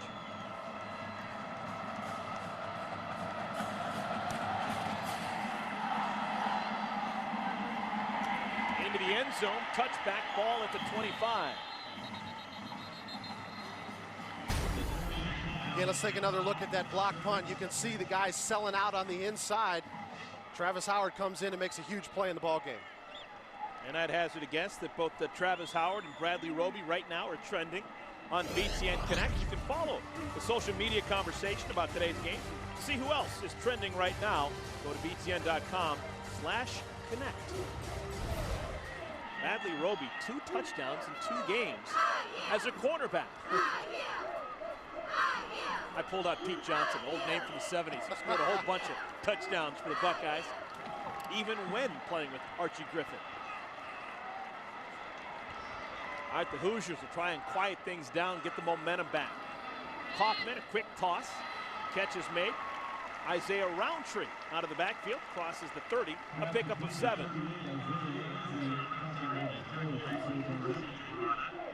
Roundtree had a blocked punt for the Hoosiers back in the first quarter. In the backfield, Hankins wraps up Stephen Houston. It's the first time we've called number 52's name. Well, a lot of times we don't end up calling Jonathan Hankins' name because he's a guy that attracts so many double teams, so he's over there eating up blocks while you see other guys like John Simon making the plays. True freshman Noah Spence coming in at a defensive end for Ohio State. He wears number 8 at the end of the line.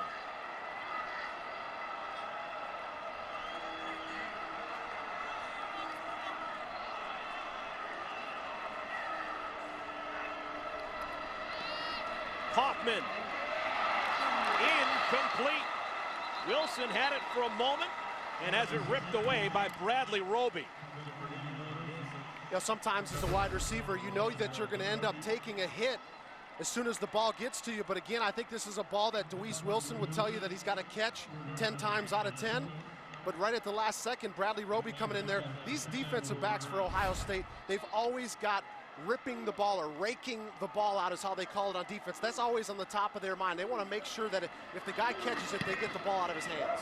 Roby leads the Big Ten and passes defensed. Nice return by Corey Brown. He spins.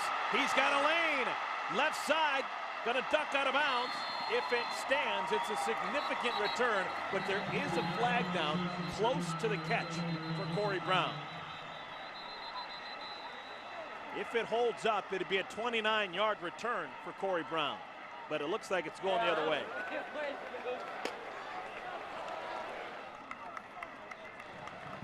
On the return, illegal block in the back.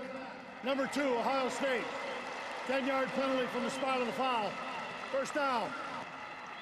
Now another thing for the special teams coach, Urban Meyer, to work on. Rod Smith, backup tailback, called for a block in the back. You'll see Rod Smith, here he is right there. That's where the block in the back ends up being. A lot of times, as a punt return blocker, when you get to that point, just throw your hands up in the air and don't even block him, because your punt returner will likely make that guy miss. There's no reason to get called for a penalty, and all you got to do is go back 1 week to see the difference that Corey Brown can make with the 76-yard punt return for a touchdown against the Huskers. So instead of a 29-yard return, the ball spotted at the 23-yard line. Hyde in the backfield next to Miller. This is Hyde, left side, and Hyde doing some dancing. Out across the 35 to the 39. Big gain for the junior from Naples, Florida. There's so often when they delay that action a little bit, when it's a kind of a delay. You see how Braxton Miller rides it? Because so many people are keying on him as a ball carrier. that they start to say, okay, where's number 5? And then they stop paying attention to where number 34 is going, and then he comes at you with a full head of steam. Hyde back to the sideline. Rod Smith re-enters the game. And Kevin Wilson, man, we need to time him in the 40-yard dash. The way he was running on the sideline to call timeout. He didn't like the look of that formation at all. We'll take a quick timeout. Back to Bloomington in a moment.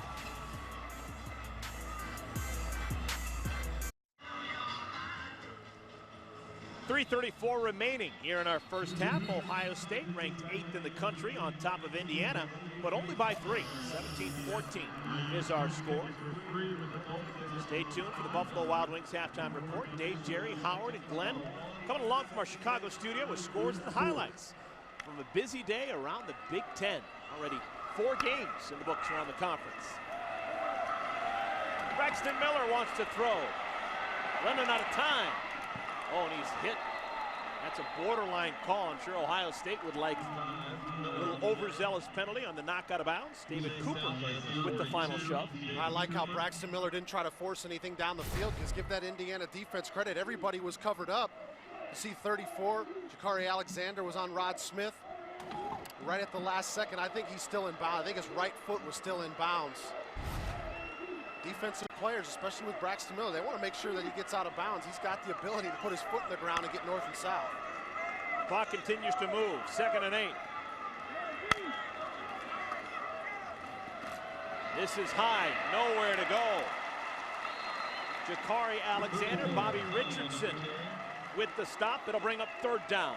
Well, we talked about sometimes the delayed handoff works well. It also can work bad for you. Some indecision right there by Braxton Miller. When you're running any type of zone read, the biggest thing for a quarterback is you've got to make a decision and go with it. At the last second, you can't say, oh, I'm going to pull the football out, because now you're going to have a situation where maybe the running back doesn't clamp down on the football. So Braxton Miller has got to make a decision, whether it's pull it or give it to the running back. Neither team has been particularly good on 3rd down. Looking for the bomb. Caught! Devin Smith! Touchdown, Ohio State!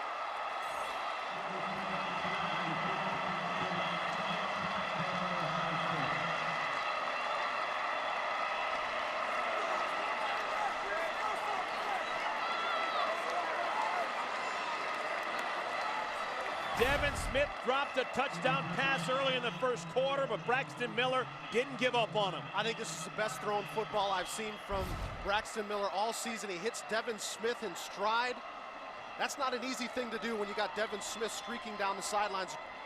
Coverage was okay, but when you get Devin Smith going vertical, it's going to be hard to keep up with him.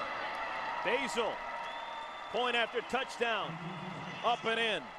Touchdown number 5 on the year for Devin Smith, his 9th career touchdown. And the Buckeyes have never lost when he has scored in a Buckeye game. Again, you can see so much of this is the release off the line of scrimmage, and Marshall doesn't get any jam on Devin Smith. When you got a guy that's got that much speed and you're going to play in press coverage, you got to get hands on him. You got to disrupt the timing of the route. But then it was just a beautifully delivered pass by Braxton Miller. And he knew how good it was. A couple of Ohio kids connecting there. Braxton Miller from Huber Heights. Devin Smith from Massillon. Speedway scoring drive. Drive took just 1:29 seconds, 4 plays, 77 yards. You know, again, we talked about those big plays that the Indiana defense has given up, and you saw another one right there to Devin Smith that was able to get Ohio State the momentum back, especially as your first half is winding down. You just can't afford to give up those big plays. As good as Devin Smith has been, he's got a long way to go before he is the most significant Buckeye from his high school. He's from Massillon, Washington. Paul Brown, the great head coach, is from Massillon, Washington. And of course, Chris Spielman, one of the finest linebackers in the history of this conference, is from that high school. Kevin Coleman, full head of steam, knocked down at the 16-yard line. Some big plays here by Devin Smith in his career. This was last year against Wisconsin. I think most people remember that one. And then this one right here, that's probably the play of the year. That happened on our air here, right here on BTN. Goes up and snags that one with the right hand. Again, the consistency is one of the things that they've been talking about for Devin Smith, but he has got that big play ability. You can see so many different times this year against Cal, against Michigan State, and now we're seeing another one in this ball game today. He's got the ability to be a big play threat for you down the football field. Well, Indiana catches a bit of a break. Personal foul call. Zach Domacone called for that personal foul. That's going to be 15 yards tacked on to the end of the run. So the ball now at the 31-yard line. Another mistake in the special teams game for Ohio State. Hoosiers trying to get some more points on the board before the half. They run Stephen Houston. Houston's had a nice first half, couple of touchdown runs. One of them a 59-yarder.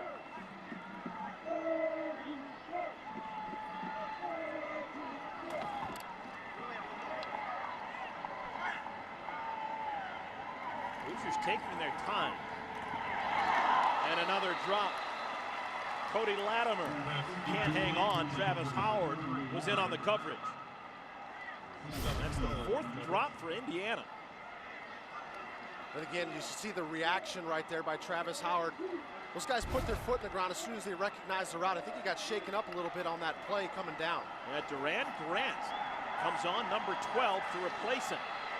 Let's see if Indiana notices. Grant is lined up with Cody Latimer, top of your screen.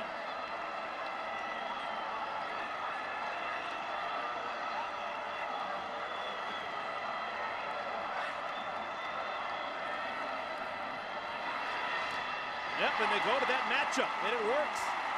Latimer has the first down catch working against the guy who just came into the game, Duran Grant. You know, we had Ohio State a few weeks ago, and Urban Meyer was telling us that Duran Grant is a guy that's got all the talent in the world, and he's had some experience. He actually started that game against UAB, but Indiana's going to try to take a couple of shots and see if he's ready. Incomplete, second down. Tonight's United States Marine Corps leader of the game, Illinois senior center Will Maddie, academic All-American a year ago for Indiana. He's from Wheaton, Illinois. This is a guy that Kevin Wilson says he could not live without, making his 39th straight start. He has been the captain on the offense so far through the first 6 games for Indiana. Again, high looking for Latimer. You know, Eric, you were talking about Will Maddie. It's so important to have not only a senior playing your center position, but when he's sandwiched by 2 sophomores and 2 freshmen, you need somebody that's going to hold down the fort, make sure everybody gets on the same page with their communication. So if there is one spot that you want to have the veteran, it's definitely at that center position. Third down and 10. Travis Howard still hasn't returned to the game for Ohio State. Duran Grant still replacing him at one of the corners. Underneath, this is Wynn. Oh, and Wynn with a great move. Close to the first down marker, appears to be shot. What do you do now? If they don't get the first down, what do you do on 4th and 1? Well, it's a nice play right here in space by Shane Wynn to be able to make 2 guys miss. They're going to go for it. 4th down and 1. I like the decision, Eric. You got just over a minute to play. 4th and short. See if you can't get a completion here. Keep the drive going. Well, the play clock's at 0. They call a timeout.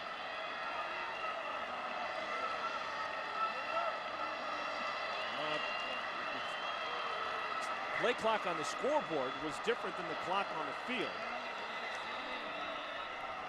And Indiana now just going to wait it out. Offense number 2. 5-yard penalty. Remains 4th down. So a little bit of confusion. Kevin Wilson just decides to take the penalty, get some yardage, and they'll punt it away. Well, a lot of times with Indiana, they're not a team that huddles, so they're going to come back to the line of scrimmage, and at that point, as the play clock is coming down, the coaching staff is talking, saying, all right, is this a situation that we want to try to go for it? And you're seeing that Kevin Wilson doesn't want to maybe not get this conversion and then put Ohio State back on the field, and maybe they get more points on the board before halftime. So I can understand his situation here. Back for the Buckeyes, 10, Brown.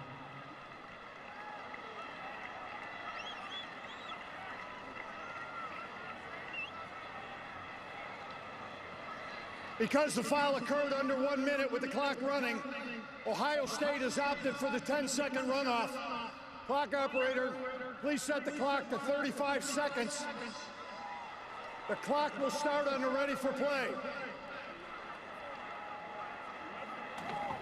So Urban Meyer deciding to get closer to the halftime mark. 35 seconds left in the first half, 4th down and 6. Buckeyes have blocked a punt already here in the second quarter.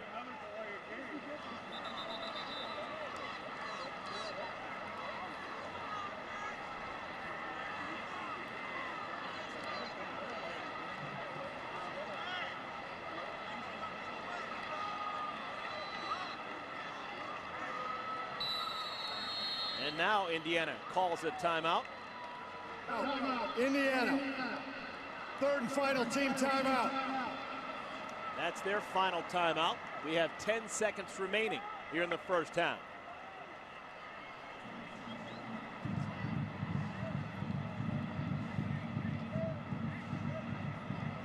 And we're just a couple of Calvert Cheney jump shots away from Assembly Hall. There it is, one of the most venerable facilities in all of college basketball. And with that as a backdrop, let's take a look at tonight's Alumni Spotlight, brought to you by Liberty Mutual. How about the old left-hander? Calvert Cheney was just terrific. Over 2,600 points as a college player. Went on to wonderful success as an NBA player. Now he's come back. Currently, he is the director of basketball operations, working under Tom Crean. Calvert Cheney was the Big Ten Player of the Year. He was the National Player of the Year in his senior season, 1993. Man, what an asset he is for the guys that are playing on that IU basketball team. You talk about credibility. You don't have to look very far on your own coaching staff for a guy that knows how to get it done and how to get it done at a high level. So you can see why Tom Crean wanted to make sure he was a part of the staff. Calvert Cheney was part of a great recruiting class back in the late 80s, and he was kind of an afterthought that turned in to be the star of stars. Toth gets it away. Buckeyes just going to stay away from the football.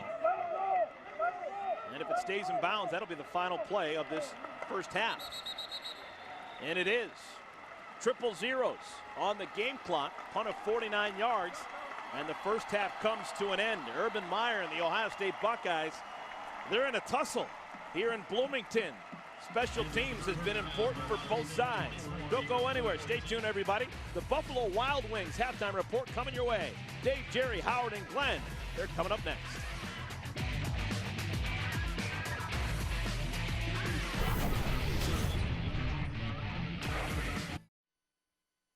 Look into my eyes, I don't understand giving up. Look into my eyes, I don't understand giving up. Look into my eyes, I don't understand giving up. Look into my eyes, I don't understand giving up. I'm going long, all you gotta do is throw it up. This fella you got on me know that I'ma show him up. He can back 10 yards, I'ma still blow by. I know that he your fastest, but to me a slow guy. He don't even know how I became a force. I grew up with the attitude to win, the only choice. Well, the Indiana Hoosiers riding a 3-game losing streak. Ohio State, of course, have won their first 6 games of the year, but it was a closely contested first half here at Memorial Stadium. Getting ready for the third quarter to start in just a moment. Before it does, let's take a look at our 5-hour energy first half stats.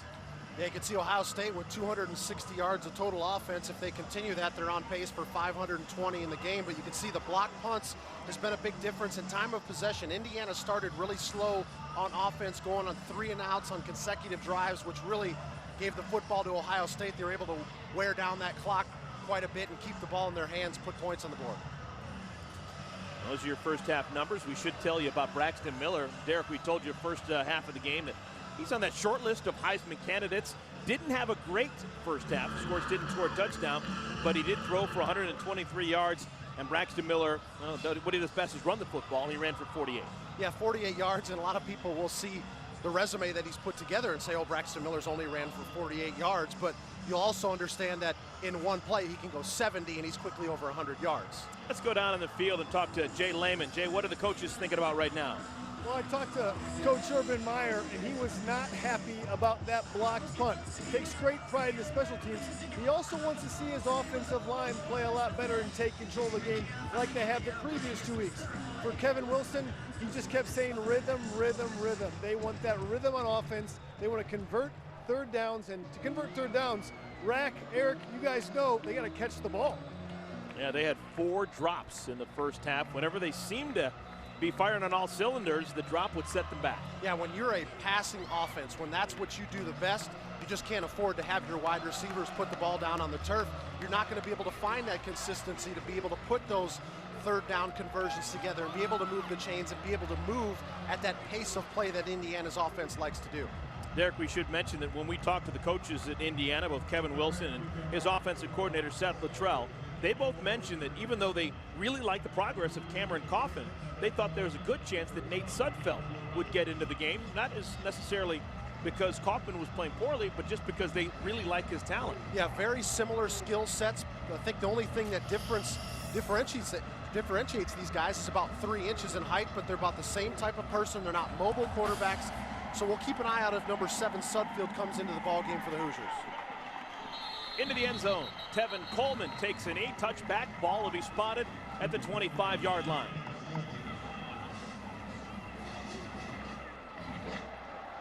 Ohio State, they're banged up defensively. Ryan Shazier, he's played every snap so far in today's game defensively, but he's a guy who has been banged up through the first 6 games. Of course, Etienne Sabino has not played today, won't play for the next 3 weeks because of a broken leg.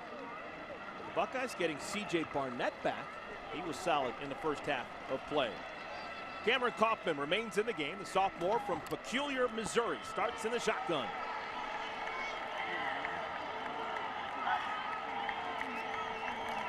Robertson in motion. Kaufman keeps it. Design pass underneath to the tight end Bolzer. Incomplete. That would be another drop. Bradley Roby forced the drop. That's the 5th dropped pass of the day. We've seen a number of times tonight that these Ohio State corners have really recognized the play, put their foot in the ground, and came downfield. And you see this often with corners when they're going to, when they see a tight end coming at them at about 245, 250 pounds, they're going to go down towards their ankles and knees. Bulls are a little bit gimpy right now, but stays in the game in the slot, bottom part of your screen. Kofi Hughes was very quiet in the first half. Nice catch made. Latimer. First down, Indiana. Twisting grab, tackle made by Barnett. That was a nice catch, and it was great concentration because Orion Johnson, number 19, jumped up in the air, almost got his hands on it. A lot of times when a wide receiver sees that in front of his face, it can distract him a little bit. I like the concentration by Latimer to make sure he hauled in that football. Kaufman is going to try the right side. This is Kofi Hughes. Did he catch it? Yes. Just mentioned that Hughes hadn't been involved at all, but he catches it for 39 yards, working against the backup, Durand Grant. Yeah, Kofi Hughes has had some pretty good success against Ohio State, almost 150 receiving yards in that game last year, and coaches feel like he's got this big play of ability. He's physical, and you got a chance to see it on that 50-50 ball right there, 50% chance he could bring it in, or the defender, and he goes up and brings it down. Kaufman, nobody home, and a flag comes in late.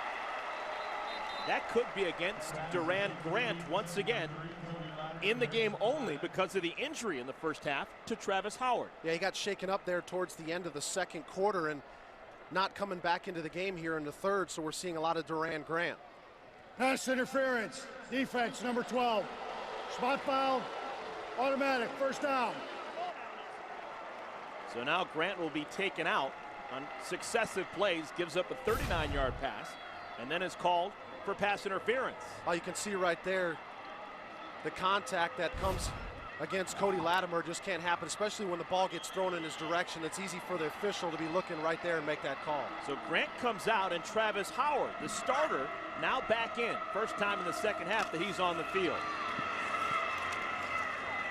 Stephen Houston inside the 10. Jay, what's the latest with these injured Buckeyes? Well, I talked to the Ohio State trainers, and both Bryant and Travis Howard are banged up. He said the return was questionable. Now they're both out there now, though. Out in space, what a tackle by Ryan Shazier. That'll bring up 3rd down and long. Shazier's just been such a pleasant surprise. I don't know if you call him a surprise. He had a pretty good freshman season last year, but you want to see if he can be able to follow it up, and he's averaging about 10 tackles a game, so he's extremely active in that linebacking core. Hoosiers can get a 1st down without scoring a touchdown. Lined against the 1. Kaufman steps up underneath Bolzer, and Shazier brings him down at the 5. Field goal unit will come on for Indiana.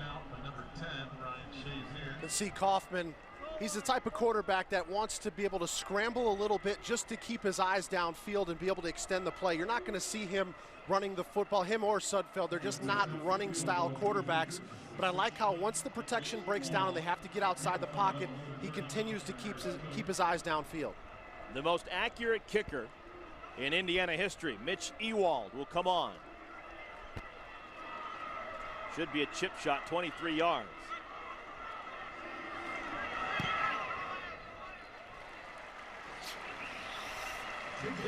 So the Hoosiers get the opening kickoff of this 3rd quarter.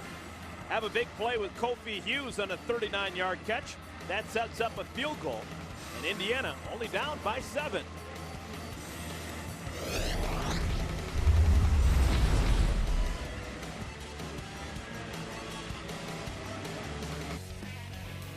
Welcome back, everyone. We're in Bloomington, Indiana, and this entire state of Indiana. They like their auto racing. This was the scene last night. Sped up a little bit. But why not? Engines are revved up and ready. We've seen a lot of offense in today's game. We already have 41 combined points. We're just getting started here in this 3rd quarter. Ohio State set to receive it for the first time after giving up a field goal to the Hoosiers.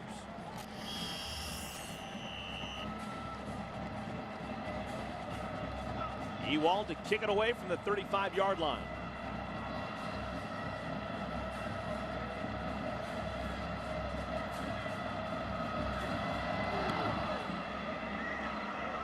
Another chance for Rod Smith. And the big fella barrels out across the 25. That's a big man returning kicks, 228 pounds, out across the 30. Can't imagine that'd be a whole heck of a lot of fun to tackle with a full head of steam. Yeah, especially when you're the kicker, Mitch Ewald, and it gets to the point where you got to make the tackle and you see a 230-pound running back coming at you with a full head of steam. Not one of those guys, the kicker, that works on tackling drills too often. So Ohio State sends Braxton Miller. Ball to 33-yard line. Miller does not have a rushing touchdown so far in this game. First play from scrimmage for the Buckeyes, and Miller splits the seam. Braxton in the open field. What kind of speed does he have? Braxton Miller, touchdown!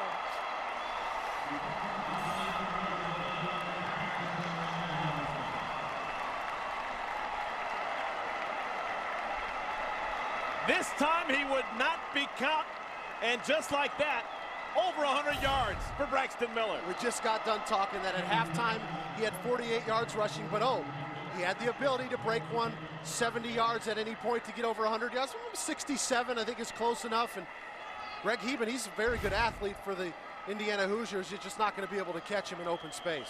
With that 67-yard touchdown run, Braxton Miller has now recorded 115 yards. Yet another 100-yard game, his 8th of his college career. Extra point is true. Lead swells to 14 for Ohio State.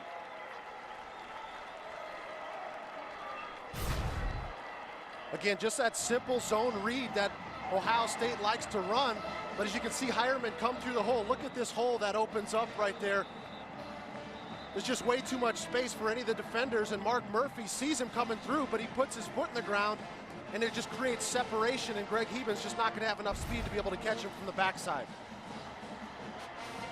Braxton Miller has run for over 100 yards in every Big Ten game so far this year. While we have a moment, let's go down to the field and check in with Jay Lehman, who's standing by with Indiana Athletic Director Fred Glass. Fred, you've done a lot to improve the atmosphere on game day here at Hoosier Stadium. Talk about what's going on back here. Well, Jay, we feel like if we want to get football where we want it to be at Indiana, we have to make investments. So we've invested in the north end zone, the Wilkinson Strength and Conditioning Center, one of the biggest scoreboards in the Big Ten. And this is a little idea I had when I was a kid. I used to roll down this hill and have a lot of fun back here. We decided to institutionalize it a little bit, have a replica field, and start building Hoosier fans at an early age. Coach, talk a little about Kevin Wilson and the job he's done thus far in his second year. Yeah. I love Kevin Wilson. I think he brings the toughness and the football credentials to really bring us to where we want to be. He's attracted a first-rate staff. We've not only invested in facilities, but we've invested in people, doubling the salaries of the head coach and the staff to bring a grade A staff. 155 years of coaching experience, 67 bowl games, 27 BCS games, 10 national championship games. They're a been there, done that group, and we're going to turn it around here at Indiana. Thanks, Coach. Thanks, Jay. Appreciate it. That's good stuff. Thank you, Jay. And Fred Glass is not the only person who thinks highly of Kevin Wilson. Urban Meyer, earlier this week when he was asked about the direction of the Indiana Hoosiers, he said Kevin Wilson, he's got a real chance. He's one of the great minds in this game, and he's got the energy and the talent and the staff to make it happen here in Indiana. And these are just some of the things that are going on here at Indiana. It's not just all at Memorial Stadium. There's going to be a new baseball facility. They're in progress right now, a new softball facility not too far away. And in recent years, Assembly Hall, the basketball home, has been renovated and is now absolutely wonderful. So, nice time to be involved with Indiana Hoosier athletics, but right now they're up against it. Football team down by 14. They need a sustained drive here, Rack. Yeah, they really do. We saw early on in the ball game that this offense got on the field and they got stopped early. They got to be able to put together a long drive, get a couple of first downs, and get the ball out of the perimeter. They got some really good receivers here that can make some plays in space, but between the drop passes and just the inconsistencies on offense altogether, they haven't been able to put together multiple long drives. And by our count, 5 dropped passes for Indiana. Kaufman, little high, incomplete, looking for Deweese Wilson. Travis Howard, who was out for a chunk of this game, is on the field right now. He was the defender on that pass play. Yeah, again, you saw a little bit of a drop right there as well, and Deweese Wilson's a guy that's been around this program now. He's a redshirt junior, so he's got the experience to be able to go up, the ball's thrown over his head to be able to make a play. Number 44, Zach Bourne, once again in the game at linebacker for Ohio State. John Simon forces the early throw from Kaufman, passes high and incomplete. Again looking for Wilson, this time C.J. Barnett on the coverage. Again, you're seeing another 3 and out right here as Michael Bennett, John Simon are pressuring Cameron Kaufman, and you know this one was overthrown. There's not a chance that Deweese Wilson's going to be able to go up and make that play, but Ohio State continues to put the pressure on from that defensive front to make Kaufman uncomfortable. 3 and out forced by the Buckeye defense. Corey Brown back deep, expecting this punt from Toth.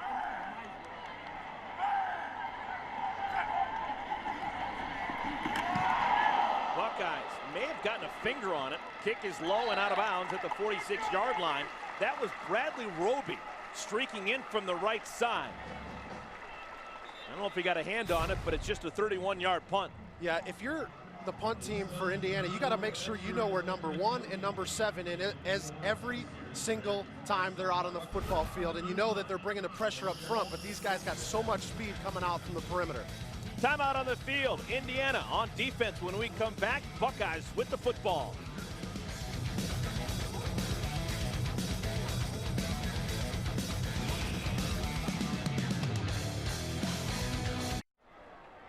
Let's go back to that last Ohio State touchdown. Watch the umpire right here. Sometimes they get caught in the line of fire.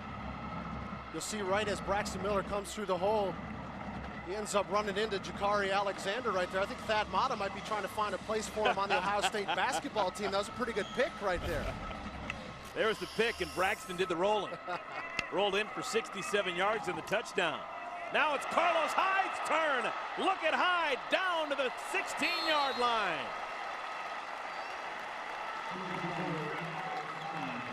29 more yards for Ohio State. Yeah, this is exactly what happened last week for Ohio State. In the second half, they just started to wear down Nebraska in the running game, and you're starting to see it again. The previous drive, it was the big play by Braxton Miller. Now it's Carlos Hyde. This is where Ohio State operates at its best, when you get both of these guys just wearing down an opposing defense. Another carry for Carlos Hyde. Remember in the first half, Braxton Miller and the Buckeyes were on the field for over 20 minutes of playing time. It's that quick strike offense for Indiana that doesn't give their defense much of a break.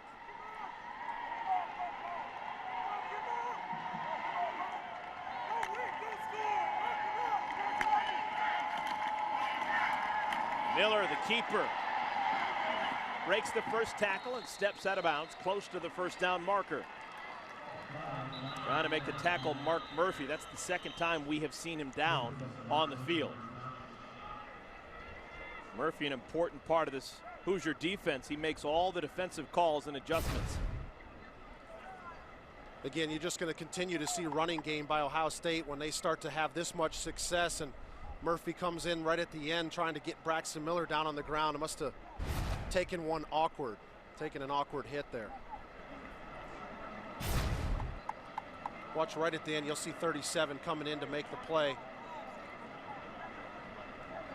You know, a lot of times when a defender comes up to make a play on a ball carrier, they go low, they go towards the thighs and the knees. Sometimes their helmet will end up hitting their thigh or the knee and get shaken up a little bit. Murphy, one of 17 different Hoosiers that were recruited out of Ohio high schools. Murphy is from the Akron area, went to St. Vincent, St. Mary. You may have heard of that. Some guy who used to play for the Cleveland Cavaliers was from that high school. While we have a moment, let's take a look at the results of our Twitter poll. We asked who will pass for more yards today, and wow, overwhelming majority of fans saying Braxton Miller, 92%.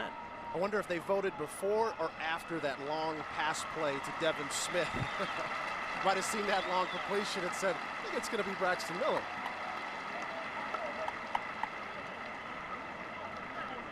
Murphy walking to the Hoosiers sideline. Alexander Webb, number 27, has replaced him.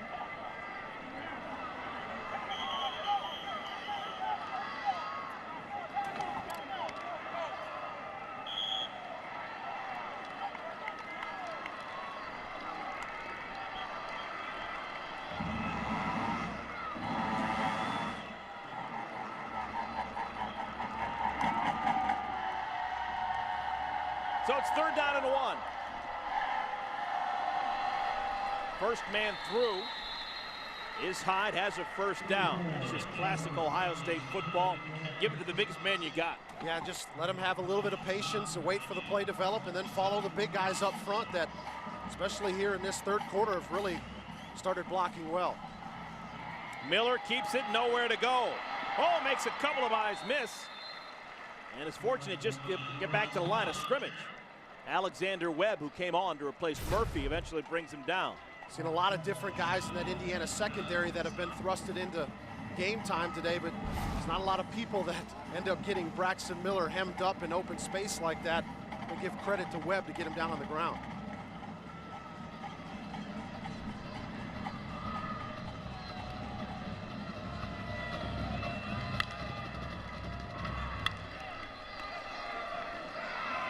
Miller, the keeper, now throws a dart into the end zone. Was it picked off? It is. Interception, Greg Heben. And the turnover gives the ball back over to Indiana. What great hands for Heben. You know, anytime you get down into the red zone, even inside the 5-yard line, just, you know, ball security is so important. You can see right at the last second, Braxton Miller tries to throw that one in there. To me, that was clearly an interception right there by Greg Heben. Goes down, basically acts like a wide receiver to bring that football in. Excellent defensive play, and that's just a bad decision right there by Braxton Miller. Either throw that one out of the back of the end zone or run it. They say Greg Heben is the best athlete on this football team. He may be the best athlete in this entire campus. Used to be a member of the baseball team. He's an outstanding dunker on the basketball court. And Now makes a tremendous sliding interception to get the ball back over to Indiana.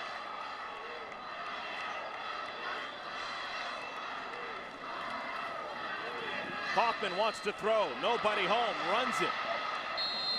And he's down at the 24-yard line. A good decision right there.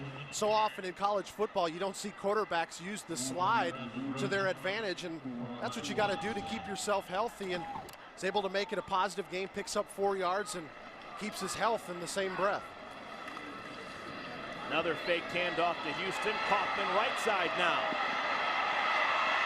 Storm Klein right in his face and forces the pass out of bounds. Third down. You know, Kofi Hughes just stayed along the sideline right there as Kaufman rolled out. And, you know, most teams work on scramble drill, and how it works is 2 of the guys that are deeper come up, and if you're shallow, you go long. I wasn't quite sure why Kofi Hughes just stayed on the sideline. Either you got to come back to the quarterback to help him out, or go deep and see if you can create separation.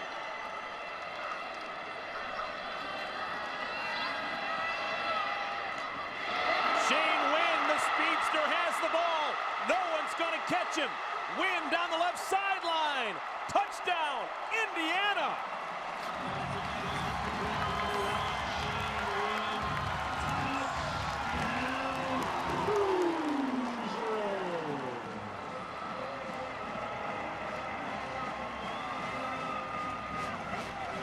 Just when you think they're buried, the Hoosiers do something special. Well, Greg Heben deserves as much credit as Cameron Kaufman and Shane Wynn do on this play. And you said nobody's going to catch him, Eric. He reportedly ran a 4.37 40-yard dash time in the offseason.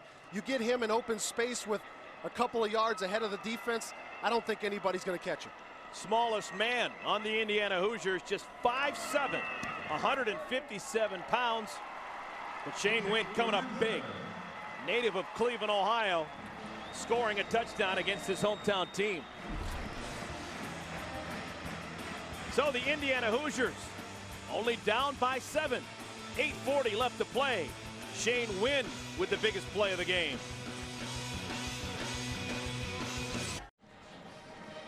Shane Wynn, a long touchdown catch and run.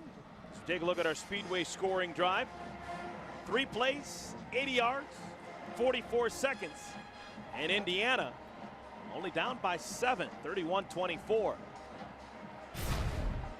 Want to pay attention to the right-hand side of the screen as Cody Latimer is going to come in, and he's almost going to act like a shield. There he is over on the right-hand side there. He's going to come in. He's actually going to be like a screen. I'm not sure if Storm Klein's going to be able to catch him anyway, but it kind of blurred the vision right there for Christian Bryant as well. And we talked about once he got in the open field, nobody was going to be able to catch him. And the guy chasing him, Christian Bryant, should have known better. He was a teammate of Shane Wynn for the Glenville Tarblooders, east side of Cleveland. Bryant had to know that Shane Wynn was no match for him, speed-wise. Spinning kickoff. Rod Smith fields it, takes a knee. It'll be Ohio State ball at the 25-yard line. Derek, should there be a sense of worry on this Ohio State sideline right now? They can't seem to shake Indiana. You know, I don't know if I'd go as far as sense of worry, but they just got to stick to what they're doing because they've shown that they've got the ability to take it down the field. They just had the unfortunate turnover down in the end zone, bad decision by Braxton Miller. But so far here in the third quarter, they've gone down the field at their own will, but they just got to make better decisions with the football. 245 total yards for the sophomore.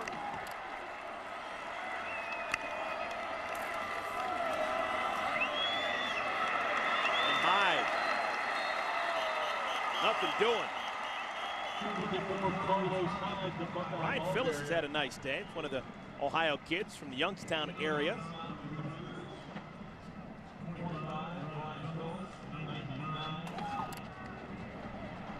An Indiana team that generally struggles mightily against Ohio State.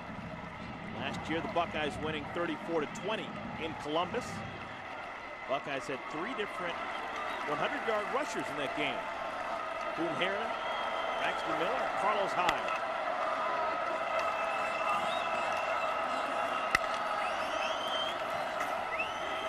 Again, Hyde, nothing doing. Jakari Alexander with the tackle. You know, the Indiana defense defense has recognized that Ohio State's been going heavy with the run in their play selection, so you're starting to see guys start attacking the line of scrimmage a little bit more. Alexander's flying up to the line of scrimmage. The previous play you saw Ryan Phillips with a nice physical play at the line. This is where Ohio State's going to have to make the defense pay in the passing game, otherwise they're going to continue to crowd the line of scrimmage.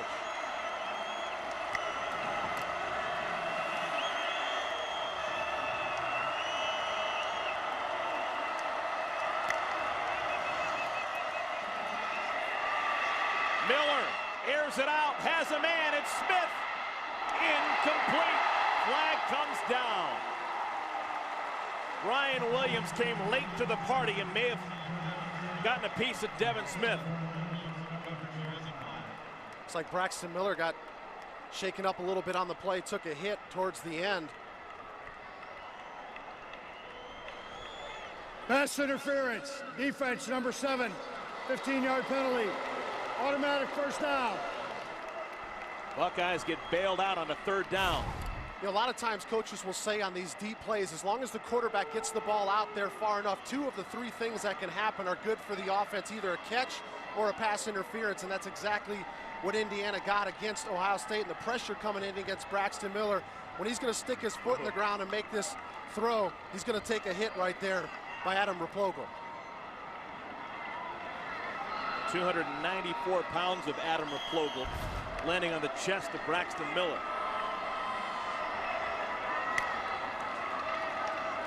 Now Rod Smith in the game at tailback. They give it to him, and Smith running hard. Crosses the 50, tackled by Alexander. You know, one of the things I've seen on film watching Rod Smith that I really like about him is that he attacks the line of scrimmage. He's not one of those guys that's going to run east and west. I like how he makes up his mind, he puts his foot in the ground, and he gets upfield, and he goes fast. There it is again. Another chance for Smith, the Indiana native. Spins down to the 35. You'll see the little sidestep or the little jump cut that you see from a lot of running backs. But again, he sees it's clogged up, puts his foot in the ground, and then right there he gets north and south. That's what I like to see. A lot of times running backs, when they make that jump cut, they'll start running east and west, make one cut and go. If there was one thing that I learned in my time in the NFL is that the running back position, you make one cut and you get north and south. The more that you start shaking, that gives the defense a chance to recover. Smith will catch a blow. He's on the sideline. Carlos Hyde replaces him. Buckeyes trying to get the 7 back that they just gave up a moment ago. And they call timeout. Timeout. Ohio State. 30-second timeout. First team timeout. That's the first timeout called by Urban Meyer and the Buckeyes here in the second half. Well, we have a moment to take a look at tonight's Quicken Loans quarterback comparison. You can see both the quarterbacks are slightly under 50% passing, which no offensive coordinator wants to see that. And Cameron Coffman really came on, especially when he hit that big play on the previous possession right there to Shane Wynn for the touchdown. But Braxton has just been so impressive, and we've talked about it earlier in the game, especially in the running game. Right here, he gets into the open field, and he just makes so many nice plays, and this was right here. Again, I talked about it earlier in the game, one of the best throws I've seen from him this entire season, which is a defense. You don't want to see this right here. Him getting into open field right down the middle of the formation with a full head of steam. After the timeout, first down and 10. Miller throws deep into the end zone over everyone's head, looking for his big play guy. Devin Smith. Brian Williams had him locked up in coverage. I like him taking a shot down the field right there, and if he would have seen that there was just one deep safety back there, he actually could have led Devin Smith a little bit more towards the right side of the end zone. There was no coverage back there, but he kind of threw it straight down the middle. If he throws it a little bit more towards the right and let Devin Smith run towards it, he might have had a chance to catch it in the end zone.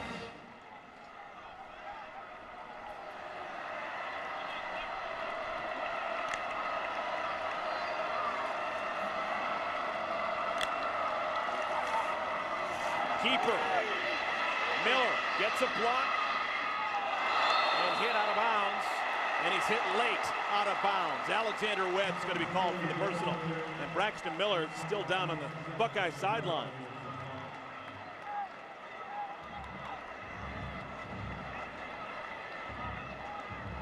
Braxton Miller still down on the Buckeye sideline, and Kenny Guyton hurriedly throwing some warm-up passes for Ohio State.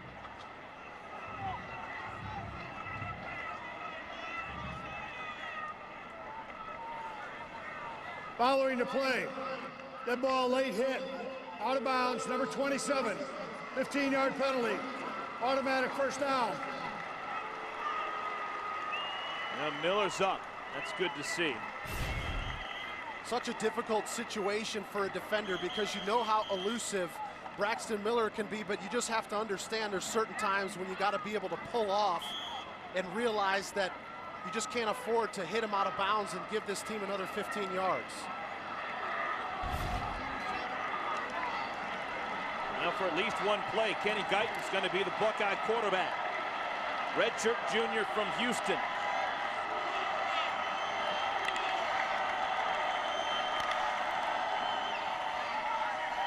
Carlos Hyde inside the 10.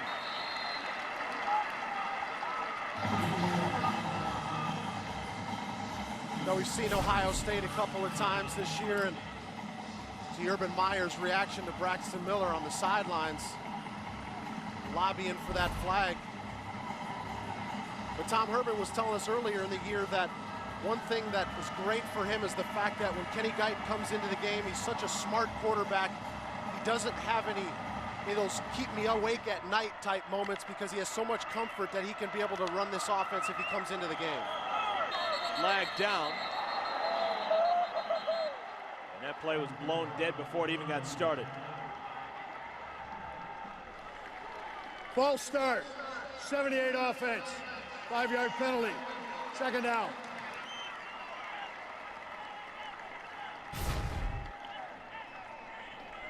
Right at the last second here, watch Jakari Alexander come in and get a hit on Carlos Hyde right there. He's a physical linebacker. That's one of the things that the coaches talked about it. Jay Lehman actually asked him, who's your most physical player? And there was no hesitation in Jakari Alexander. Second down and 9.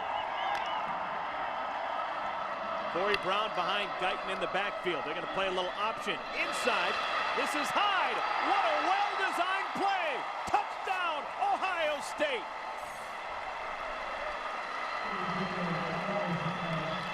A little inside shuttle pass. Guyton finds Hyde for 6. I think that's a pretty good example right there of the comfort and confidence that they have in Kenny Guyton, his ability to come into the game and be able to execute this offense, and it doesn't change at all. It's the exact same offense. He's a very athletic quarterback, doesn't maybe have the speed that Braxton Miller does, but there's not too many quarterbacks in America that do.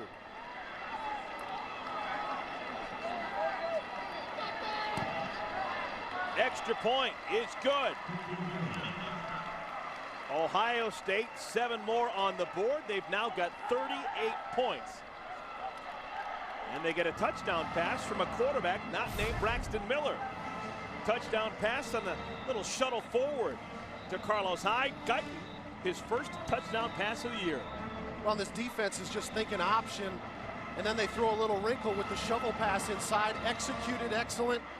As you get to see Andrew Norwell coming across to make a nice kick-out block. Here he ends up coming through right here. He got 2 guys. Yeah, keep your eye on him as he comes through the hole. It's one. Jakari Alexander gets blocked as well, and Carlos Hyde does the rest of the work. Now that's what you like to see if you're Ohio State. Your backup quarterback comes in and you don't skip a beat. Take a look at the Speedway scoring drive. 8 plays, 75 yards, and Ohio State another touchdown. And quietly, Ohio State just continues to get at their averaging 38.5 points a game. There they are, 38 points again. This is an offense that might be struggling in the first half, but once they get on a roll, man, they've got the ability to put some points on the board. Buckeyes have never lost a game when they've scored 35 points. Just amazing.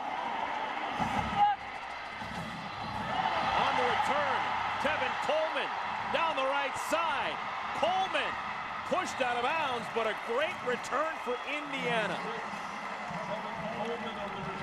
Whenever you think the Hoosiers are buried, or at least close to being buried, they just make something special happen. A return of 63 yards.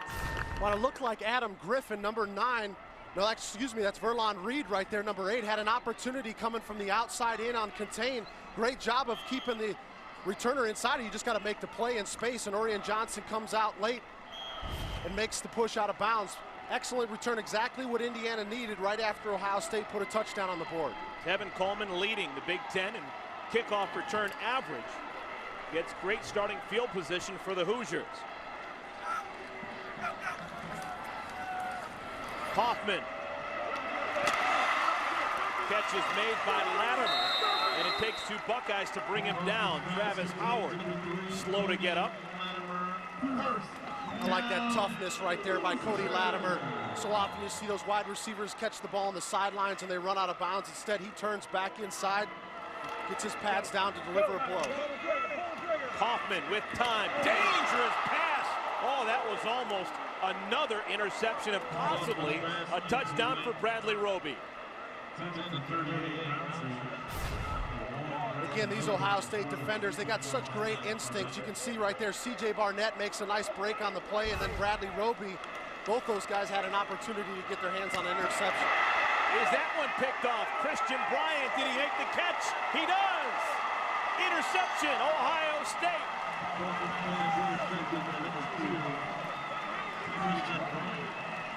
Second interception of the year for Bryant. Nearly an interception on the last play, and I'm not quite sure what Kaufman was trying to get accomplished here. That ball was severely underthrown. Jay, what'd you see from down on the sidelines?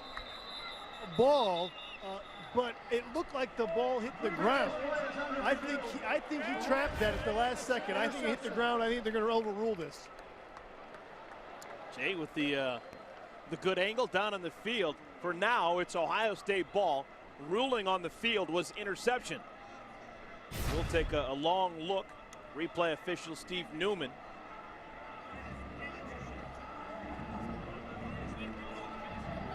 You can see right towards the end there, that ball looks like it slips out from the right hand of Christian Bryant. You need indisputable video evidence. I mean, look at how far the ball was underthrown of his receiver, Shane Wynn. It's probably 3 or 4 yards underthrown. Interception. Interceptions are rarities for Kevin Wilson's team. On the year, just 2 interceptions as a team. It's been one of the strong points of this passing game as they haven't turned the football over. Let's take one more look and see if you can see this ball coming out right at the end. Looks like he has possession there, but right at that point right there, looks like the ball's starting to slip out just a little bit.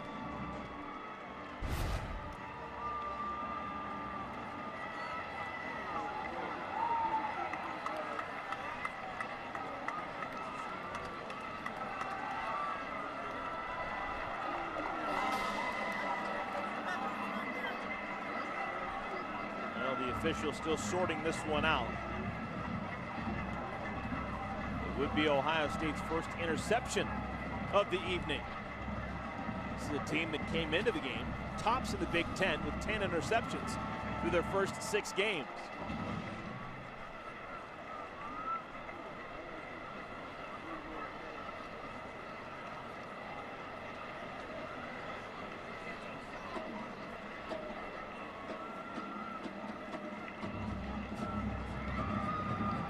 Big play for the Hoosiers as they were driving against this Buckeye defense, down by 14 with just 4:03 remaining here in this third quarter.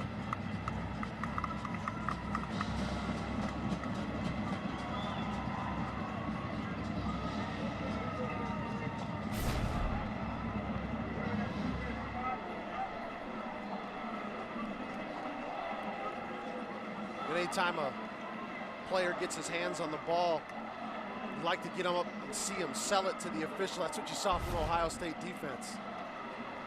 Following your video review, it's been determined the pass hit the ground. It's incomplete.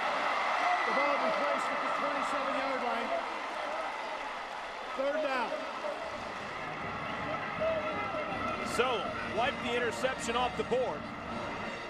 And Indiana still has possession. And it's still a third and long situation, and I know that the discussion on the sideline between Kevin Wilson and his offense was, all right, guys, if we do get this football back, we've had 2 consecutive plays where we almost threw an interception. Let's make sure we make good decisions with the football, and if we don't get the first down, let's at least give ourselves an opportunity to put points on the board.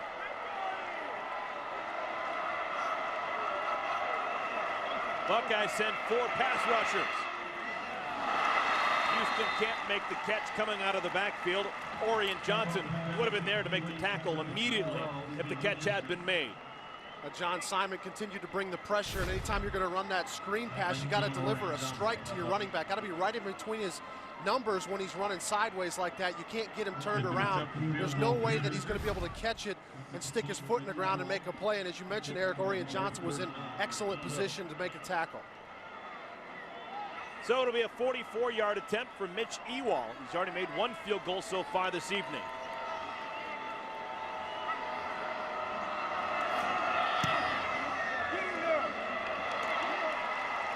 No problem. Ewald, 3 more for Indiana.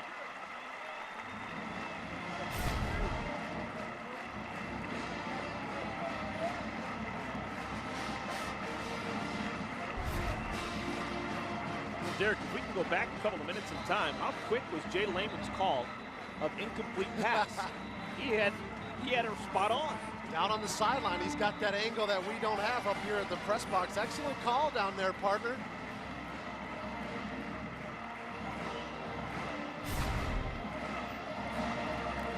You know, kickers, Mitch Ewald, just automatic. No expression right there. Guys, I knew I had it. Got it like that. Hey, having an experienced kicker is so big for any team. How many times have you seen kicking situations where it'd be extra points or field goals be the difference in a ball game? Indiana's got a lot of comfort in the fact that if one comes down to the end of the game, that their kicker has got the experience to put it through the uprights. It was another scoring drive for Indiana in which they didn't even take a minute off the game clock. Hoosiers have been much improved offensively this year. You just saw at least 24 points in every game so far this season.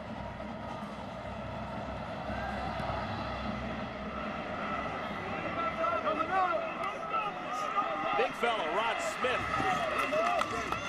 And he's tackled before he can get a full head of steam. Ohio State will take over at the 21-yard line. Coming up after our game and after the final drive, it's a special presentation of The Journey. BTN, of course, gives you all access and all the teams you love. Don't miss The Journey, Big Ten Football 2012. Brought to you by Best Buy, immediately following the drive on BTN.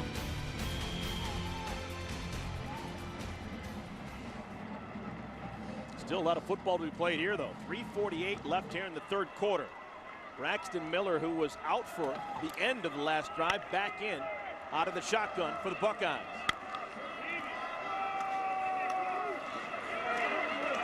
And Miller pushed out of bounds. Griffin Dahlstrom with the tackle.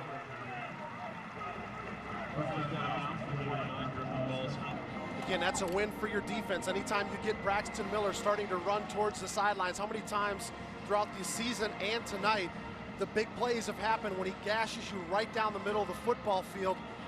If you're Dahlstrom or Cooper or Alexander, you want to try to force Braxton Miller to run east and west along the line of scrimmage.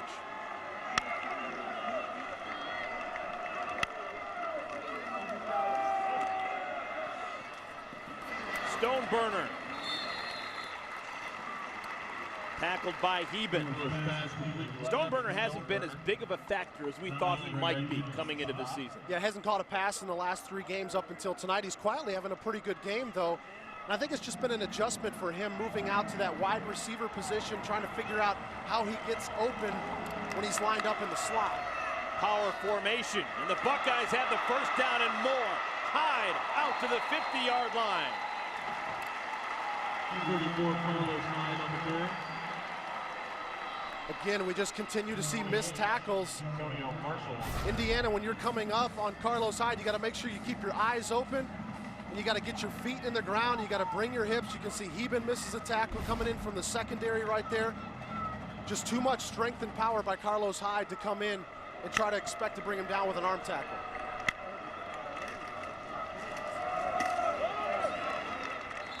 pickup of 3, maybe 4 for Hyde. There have been a whole heck of a lot of tailbacks in Ohio State history that have been built like Carlos Hyde. 6 feet, 232 pounds. Keith Byers, Antonio Pittman, Beanie Wells, Raymond Harris. That's a classic Ohio State running back for you right there. Buckeyes now with 300 yards right on the nose, rushing the football. Rod Smith into the game.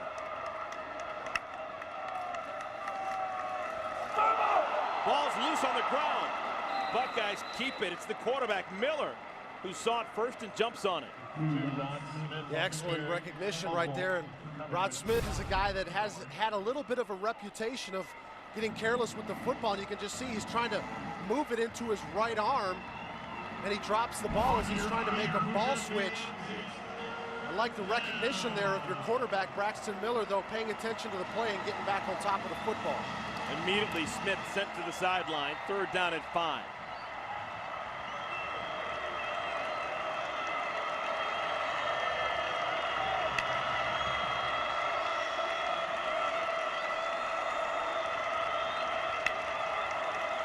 Blitz is on. It's picked up nicely. Out route. Catch made by Brown. 1st down, Buckeyes. Offensive line's been playing well as of late. They picked up that blitz beautifully. Well, you talk about how important Corey Lindsley has been for the offensive line at that center position. He sees this blitz coming. Watch Corey Lindsley, 71. There he is right there. He ends up seeing that blitz come by Griffin Dahlstrom. He picks it up. That's enough right there to give Braxton Miller enough time to get the football out of his hands to Philly Brown.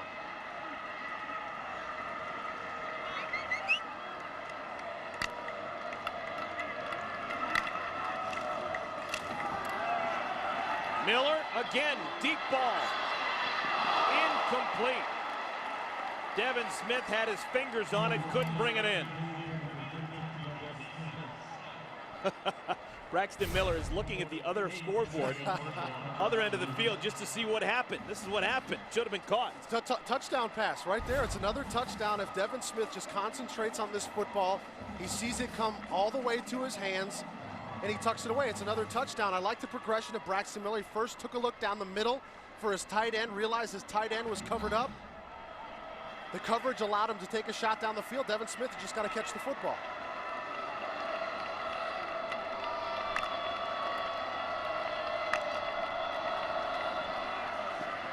Another blitz picked up nicely.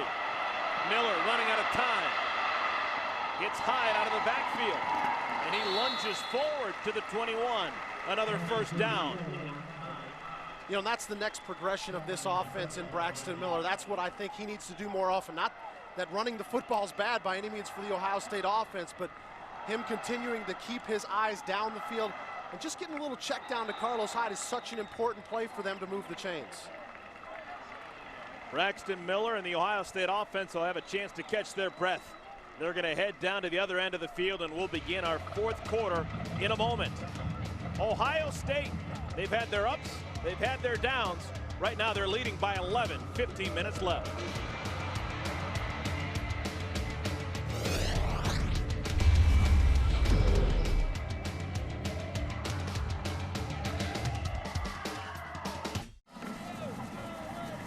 The 8th-ranked team in the country, the Ohio State Buckeyes, they have been tested through 3 quarters. Ohio State on top of Indiana, 38-27. As we begin the 4th quarter, Ohio State, this will be their 9th play of this drive. 1st down and 10, ball's at the 23-yard line.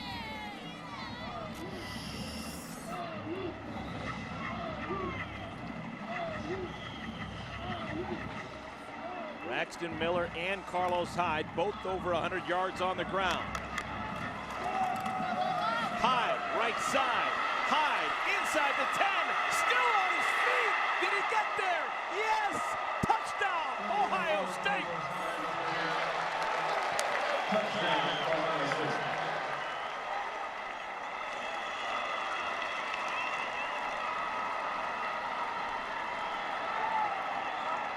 This guy is a beast. You know, Ohio State went with that little quick huddle that they do, and they don't huddle very often, so Indiana had a hard time getting their defense set. Once Ohio State broke the huddle, they get up to the line of scrimmage so fast and get the snap off. That defensive front didn't know where to get set up. The previous play is under review. The ruling on the field was a touchdown.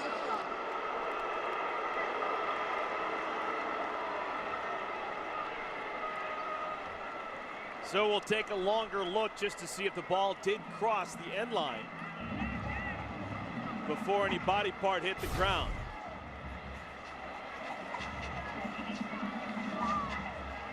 Good shot of Carlos Hyde coming right at you.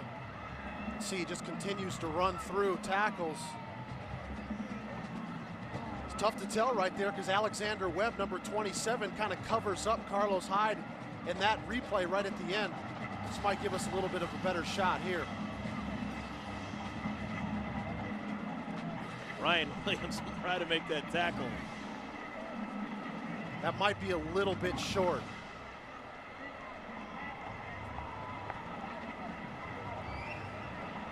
You know what, partner? I don't think that's indisputable video evidence. I think that. When the Carson was down, the ball was at the 1 yard line at the time when he hit. It'll be first and goal, the 1 yard line. So indisputable video evidence was found, and the call is reversed. Ball's placed at the 1 yard line. First and goal for Ohio State. And you know what you do? Turn around and give the ball to number 34. So big, huge run that he had right there. Nearly got in the end zone. Turn around, give it to 34, and let him pound his way into the end zone.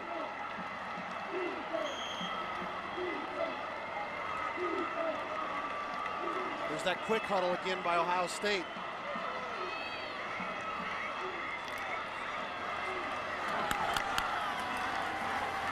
And it is Hyde. Some delayed gratification. Touchdown, Buckeyes.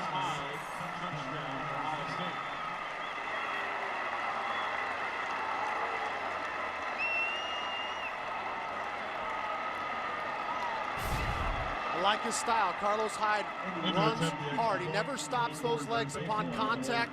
Right there you can see Antonio Marshall had a chance to bring him down in the hole, but he just never stops those legs, and he's got so much power to be able to push and get into the end zone.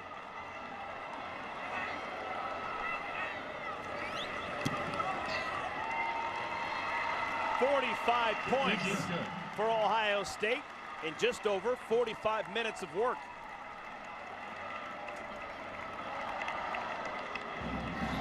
Carlos Hyde with a touchdown receiving and now a touchdown on the ground. He's had a couple of really good weeks of football. Last week against Nebraska, you talked about it earlier, partner. He had 4 touchdowns and 140 yards rushing to go along with Braxton Miller's 186. That's a pretty solid 1-2 punch right there between quarterback and running back.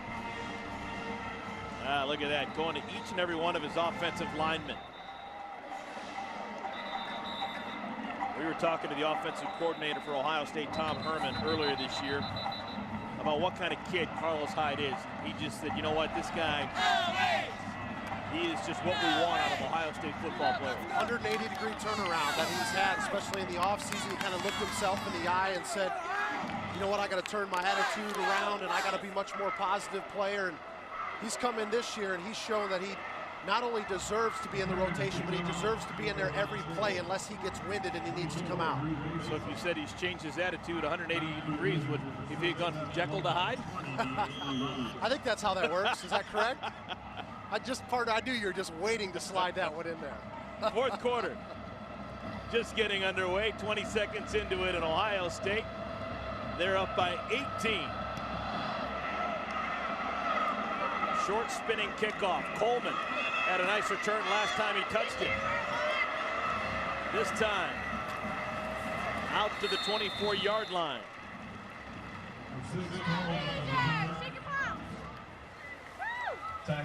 Now time for the Rotel campus rivalries. Ohio State 17 straight wins in this series.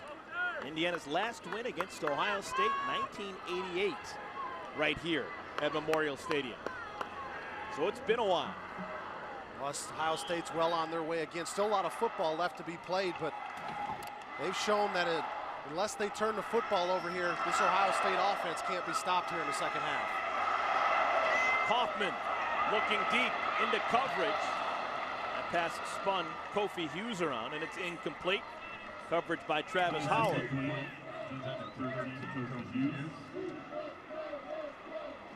Indiana began the season with a couple of wins, knocked off Indiana State and UMass. They've lost their last 3, including conference losses against Northwestern and Michigan State. But this isn't last year's edition of the Hoosiers that only won 1 game all season long. There is real reason for optimism with Indiana. Over the middle, Latimer, another catch.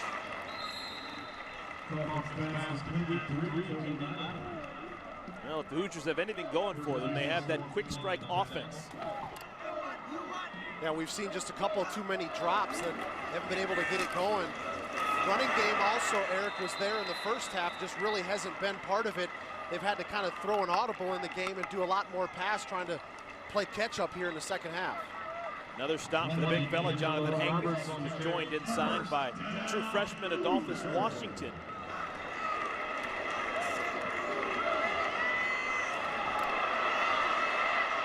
Kaufman slides for his own protection at the 39-yard line.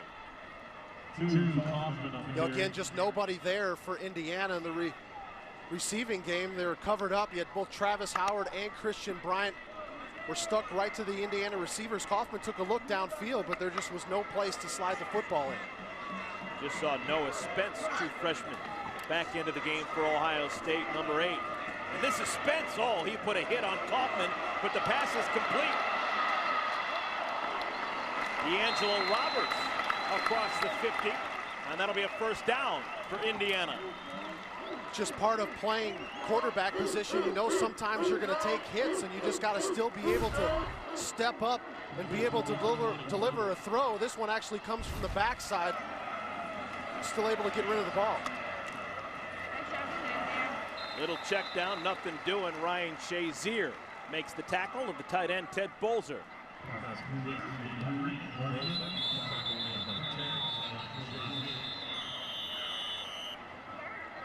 And there's a Buckeye down. That's Storm Klein. This is a linebacking core that's been dealing with a lot of injuries in recent weeks, and Storm Klein, he is needed on the field. Now you can join the discussion during our radio simulcast as our guys talk about what's happening around Big Ten football. BTN Live, presented by AuctionTime.com. It's Tuesday night on BTN.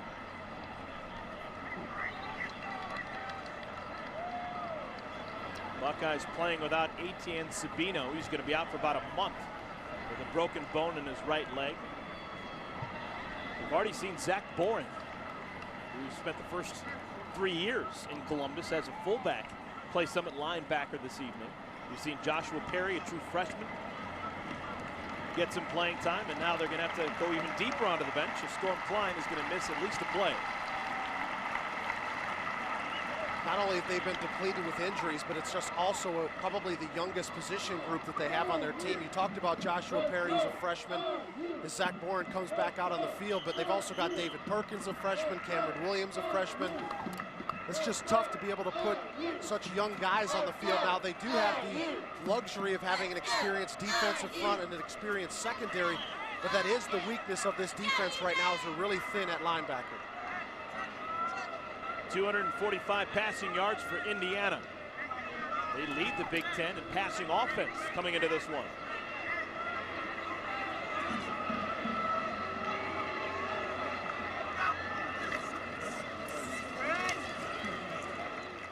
Houston stuffed after a nominal gain. John Simon, bottom of that pile. Simon a week ago had 5 tackles for losses, including 2 sacks and a forced fumble against Nebraska. Hasn't been as productive this evening, but he's been awfully good.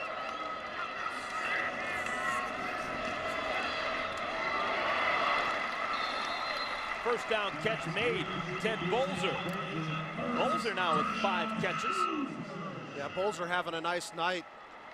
A good job by Kaufman right there, being able to keep this drive alive on a 3rd and long situation, finds his tight end. That's usually one of the more comfortable positions for a quarterback.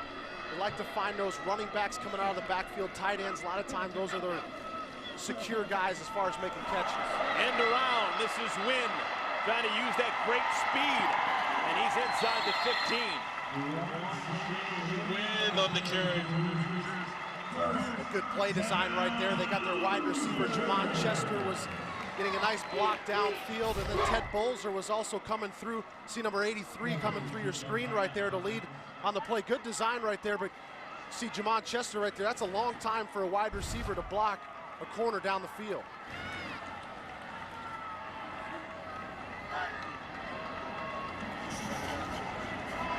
Kaufman pump fakes, looks the other way. This is Bolzer. And Bolzer knocked out of bounds. Close to the goal line. Zach Boren saved the touchdown. See Kaufman quickly getting through his progression on this play. Comes all the way to the backside. Keep an eye on Ted Bolzer's feet here. Wow. Stayed in bounds that entire time. Did tightrope that sideline, didn't he? Big man, 6'6", 250 pounds out of Cincinnati.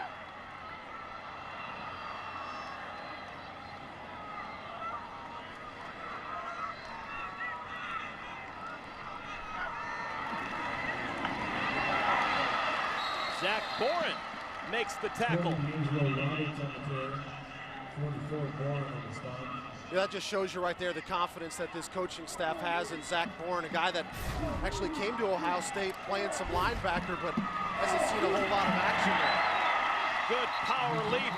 D'Angelo Roberts up and in. Touchdown, Indiana. That's a nice drive for them to stay in this game. There is a flag down on the field. Play results, touchdown. And it's against Ohio State. The Indiana offense keeps doing their part. They continue to fight. They're driving down the field. They're putting points on the board. Now they just got to hope that their defense can help them out a little bit, get a stop, get a turnover, because they're matching with points here in the second half. Derek, did the defense change for Ohio State on that drive? Were they playing more bend but no break, or was that the same defense they've been playing the entire game? Well, I would agree with that. I think they're playing a little bit more bend and not break. They can't do a whole lot from the linebacker position, especially with Boren in there. You can't get exotic with the type of blitzes or coverages that you do with him. Still an unusual scoring drive for Indiana. 12 plays. It took 4 minutes, 10 seconds off the clock. That's an eternity for them.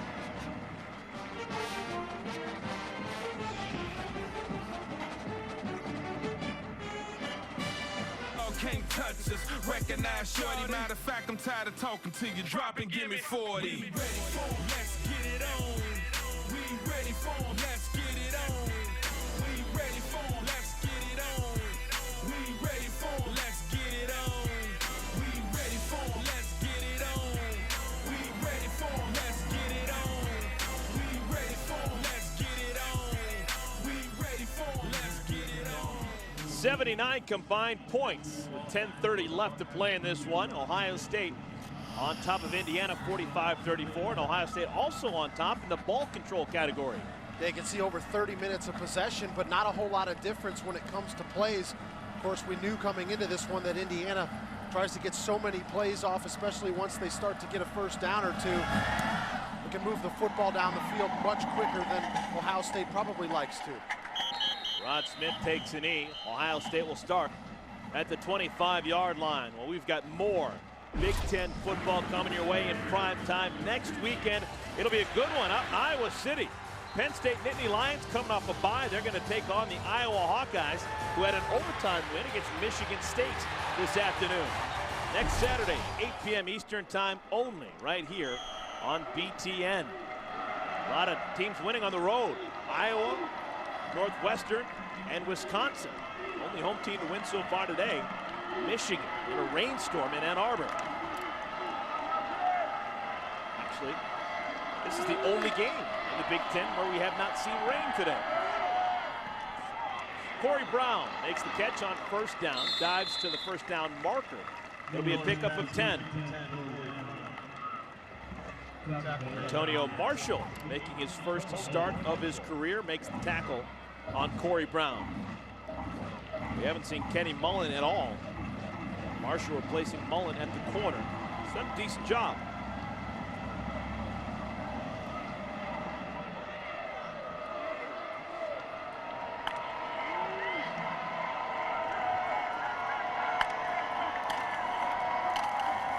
Hyde just mauled inside. Nicholas Sliger with the tackle. Well, Indiana, they're going to have to play the rest of the day without Mark Murphy. Murphy was injured earlier in this second half. He's been replaced by Alexander Webb. Murphy is very important to what the Hoosiers are trying to do. There he is with the ice on the left shoulder. He's the guy who makes all the defensive calls in the back half of the defense.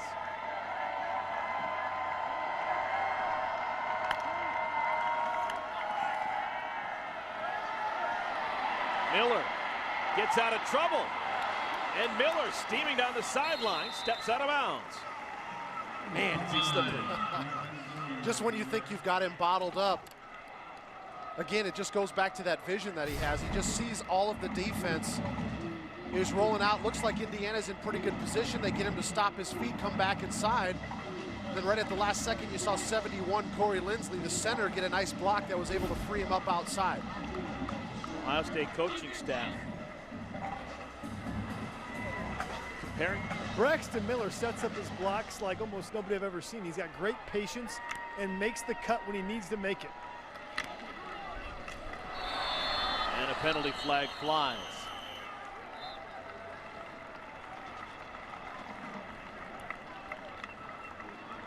False start, 77 offense. 5-yard penalty, first down. Buckeyes head the wrong way. Here's Reed Fragel right here. Just gets a little bit of a head start on the play. The only way Ohio State, I think, is going to get slowed down in this final quarter is if they end up stopping themselves. They've been so successful, especially like that last play. Braxton Miller able to make a play out of what looked like it was bottled up. Just can't afford to have these penalties when they're trying to work on that clock. Hyde spun down. Jakari Alexander with another stop. We were talking to the Ohio State coaching staff earlier this week. We were talking about Braxton Miller and his style. And with kind of the stocky build and the quick feet, to me, he reminded me a little bit of a young Donovan McNabb back when he was at Syracuse. And coaching staff said, you know what? To me, it's closer to Michael Vick with the type of electricity he's got in his feet. Well, it definitely has the electricity in the running game. I played with Michael Vick for 5 years, and I can tell you just from watching Braxton Miller and knowing Mike Vick, Braxton Miller doesn't have the same kind of arm strength, same kind of zip on the football when he's throwing it, but I would definitely put him in the category of the elusiveness of Michael Vick. Here's the elusive Braxton Miller diving across the 50. Now you want to do that comparison? How about here? Vick and Miller. You know, it goes back to the two things that Jay and I were talking about, the vision and the patience. Both of those guys have the exact same thing when it comes to seeing the ball down the field. And, you know, Michael Vick, he just had a cannon for an arm, but being able to see the defense and how they're trying to attack you and then wait, set them up, and then get north and south. I think that's the similarities, that both these guys have vision like a running back. How come we have a video of Vick throwing you a touchdown pass? To go to the NFL days, Miami Dolphins. Third down and 4. Miller, a dart caught by Devin Smith. Hangs on to this one. Another big play. Smith down the sideline.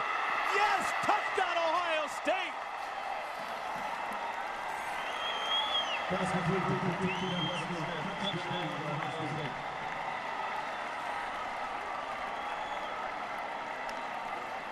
Devin Smith doesn't do anything halfway. He's either dropping sure touchdowns or he's making touchdowns out of nothing. And Braxton Miller heard me. Look at that strike that he threw. Just a laser. He actually heard me saying that Vick had a little bit of a stronger arm. And right on cue, he comes out with just a cannon to Devin Smith. And we've seen Devin Smith has had his ups and downs this evening, but he's also made a couple really good plays as well. Braxton Miller was frustrated with Devin Smith earlier in this game. He's dropped 2 touchdowns. But right now, Braxton Miller and the Buckeyes flying high.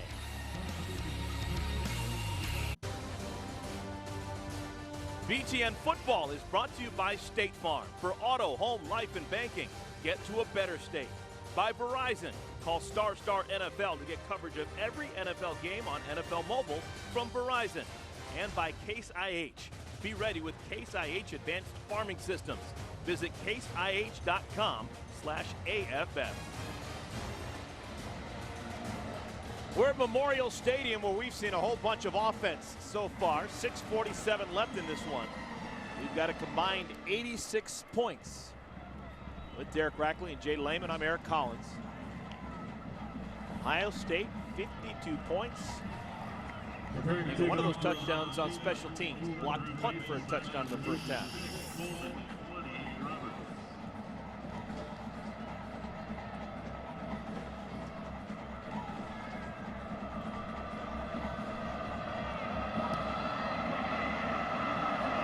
Basil's kickoffs are getting shorter and shorter as the night wears on. Indiana will start at the 22-yard line.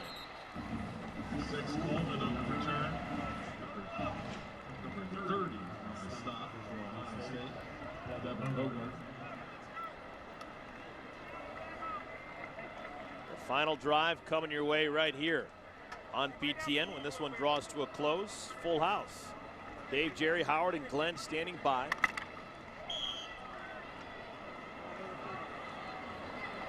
Derek, I'll give you a first opportunity. What's been the big story today in your eyes around the Big Ten? Well, in my opinion, it's that Michigan is making a play to get back on the top of everybody's minds. I think they lost to Alabama early on. And we got a chance to see them last week and again at home today versus Illinois. Offense is putting points on the board. Defense seems like they're coming back into their own. I think Michigan's a team you're going to have to keep your eye on the rest of the season. Hey, Jay, you have an opinion on the big thought, the big theme so far today around the Big Ten? Yeah, I think Wisconsin made a statement today. I thought Purdue was going to be a better football team than they've showed the last 2 weeks. But Wisconsin, it's kind of the team we thought we'd all see from the beginning of the year. And they're in the driver's seat for their division now, and Monty Ball has finally got the ball rolling. Houston dragged to the ground by Travis Howard. I'm going to put my 2 cents in with Kirk Ferentz. Iowa, it was a sloppy game. There were no style points won, but you go on the road and you win against Michigan State, and you're still unbeaten in conference play. This is a team that was really up against it. They still haven't played good football. If they can catch fire, they've got a quarterback. You don't know, but they've got a chance still as they're 2-0 in conference play. Yeah, I'd agree with that. I think Iowa, a lot of people coming into the season thought that they might be the team that would have the best passing game with James Vandenberg, maybe one of the best true passers in the league, but they just haven't been able to find their way in the passing game. They found Weissman in the running game, but they just haven't been able to put both of those together. Almost intercepted with the one hand by Ryan Shazier. 3rd and 11. All right, let's get back to this game. Should Ohio State be worried about the fact that they've given up 34 points to Indiana? Well, we've seen in consecutive weeks now, Nebraska and Indiana putting up some points on this defense. I definitely think it's something to be concerned about when your defense has given up so many points. The good news is they got an offense that's clicking on all cylinders right now, and 52 today. So they're in good hands right now because they feel comfortable that they can win a shootout, but know that Urban Meyer wants his defense to buckle down and figure things out for the second half of the season. 3rd down, incomplete. Bolzer has his leg taken out from underneath him by Christian Bryant.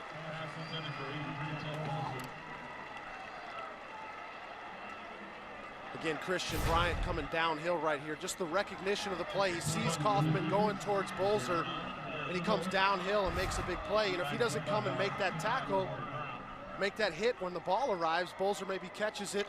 Who knows what happens, but you're seeing these defensive backs, all 4 of them have made a number of plays in both the pass and the run game that have helped get stops on 3rd down.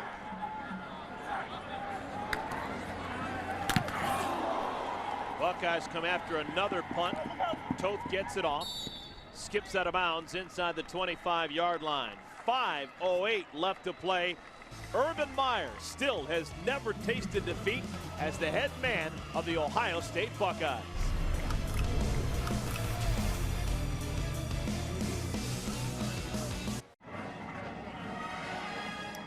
Welcome back, everyone. Well, it's safe to say that we have had the best weather of any Big Ten venue here on this Saturday afternoon and evening around the conference. I think that's safe to say. A bunch of rain all over the Big Ten Conference, but not here in Bloomington. It's been a beautiful day, and that continued here in the evening, although I hear that there is going to be some weather coming later on tonight, early tomorrow morning. Love that. Paying attention. Meteorology. Ohio State has the ball, just trying to bleed some clock, and before the play is snapped, we've got a penalty. False start, 34 offense, 5-yard penalty, first down.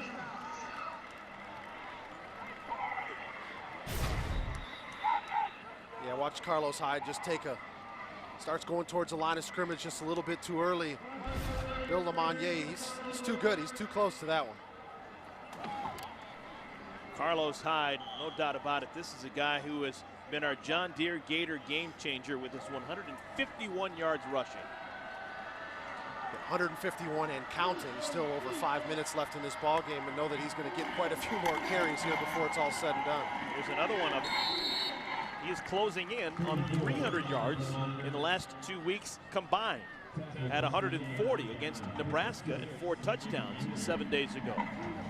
You know, and I don't want to sit here and just say that Carlos Hyde is the power back, because he's shown the ability that not only does he have the footwork to be able to make people miss in the hole, but once he does bust through the hole, he's got enough speed, maybe not to outrun some of the elite corners and safeties in this league, but still enough to be able to make big plays. And I think that's the difference that you're seeing, is it's not just the Braxton Miller show in the running game. Now Carlos Hyde has just really elevated his play and become a premier back here in the conference and been an excellent 1-2 punch.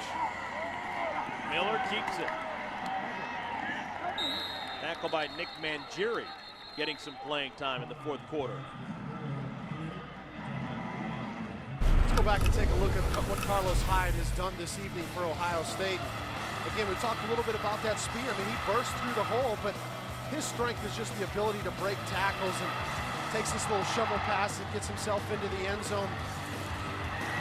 Familiar sight, gets into the end zone again. And I just like the combination of what he does, and it seems like he gets better and better every single week. And that's not all just on him. You got to give a lot of credit to that offensive line. All 5 guys have started every single game this year. There's continuity. They're starting to understand how to play with each other, making sure they're on the same page with communication. So that's why you saw after Carlos Hyde's last touchdown, he went and gave some love to the offensive line, because there's no holes there for him and Braxton Miller if those 5 guys up front aren't doing their job. First time out call for Indiana. They have 2 remaining as we look at the Buckeyes' remaining schedule. Next week, Purdue and Penn State, Illinois, the bye, and then huge games to finish off the year at Wisconsin and home against the Michigan Wolverines. On 3rd down, Miller trying to keep the drive alive. He's tackled, and Ohio State will have to punt the football away. Indiana uses their 2nd timeout. Kevin Wilson, when we talked to him, said, you know, in my book, there's no such thing as moral victories. I know we're getting closer to winning games, but that still doesn't count. There's a scoreboard and a clock for a reason. We want to win. Now, they may not win today, but his team has at least thrown a scare into Ohio State. They've got the ability to put points on the board. They've shown us that. They just got to find a couple of things out defensively. You know, we talked earlier in the game that they've brought some junior college guys in because they're so young. There's so many freshmen and redshirt freshmen and sophomores that are playing for Indiana on both sides of the football, and it's tough to be able to compete with teams like Ohio State that are going to run against a lot of juniors and seniors that have seen a lot of Big Ten football and that have a little bit more maturity when you talk about it physically.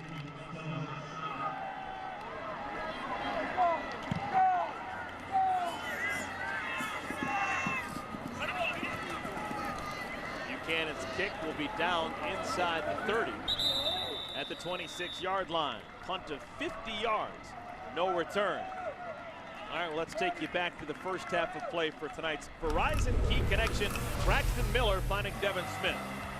Sounds like a familiar sentence that we've heard quite a few times, and at least this season, Braxton Miller to Devin Smith, and these guys can really be special in this league. Devin Smith has had, we talked about earlier, a little bit of an up and down night. Probably could have had 4 touchdowns. He had a couple others that were right there in his hands, but he's always got that big play ability, and you're starting to see that Braxton Miller is throwing the ball in his direction a little bit more. All right, change at quarterback now. Nate Sudfeld comes in, true freshman from Modesto, California. True freshman to true freshman. Sudfeld finds Tevin Coleman out of the backfield. Talks a little bit about Sudfeld earlier in the game. Is very similar to Cam Kaufman. The only difference is he's about 3 inches taller, and he's a freshman, but the coaches like how he's coming in. He continues to compete. He has good practices every single week, and he's earned the opportunity to be in the ball game.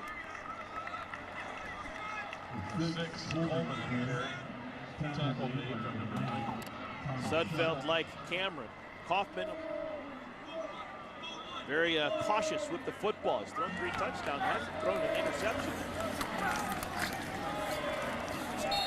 While we have a moment, Ohio State has a very special Buckeye fan in their thoughts and prayers this weekend. Larry Troxell has not missed a Buckeye game either in person or on television in the last 50 years. Larry Troxell normally would be at a game like today. He's a native of Indianapolis, but he couldn't make it today. He's in a hospital. And the Ohio State Buckeye fans, or Ohio State Buckeyes, wanted to pass along a note and say, get well soon, Larry, and love to see you back at Ohio Stadium, following the Buckeyes like you have for a half a century. Well said, Parker.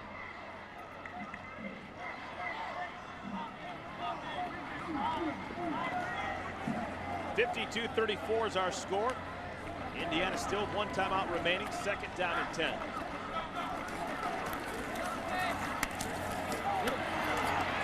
Sudfeld.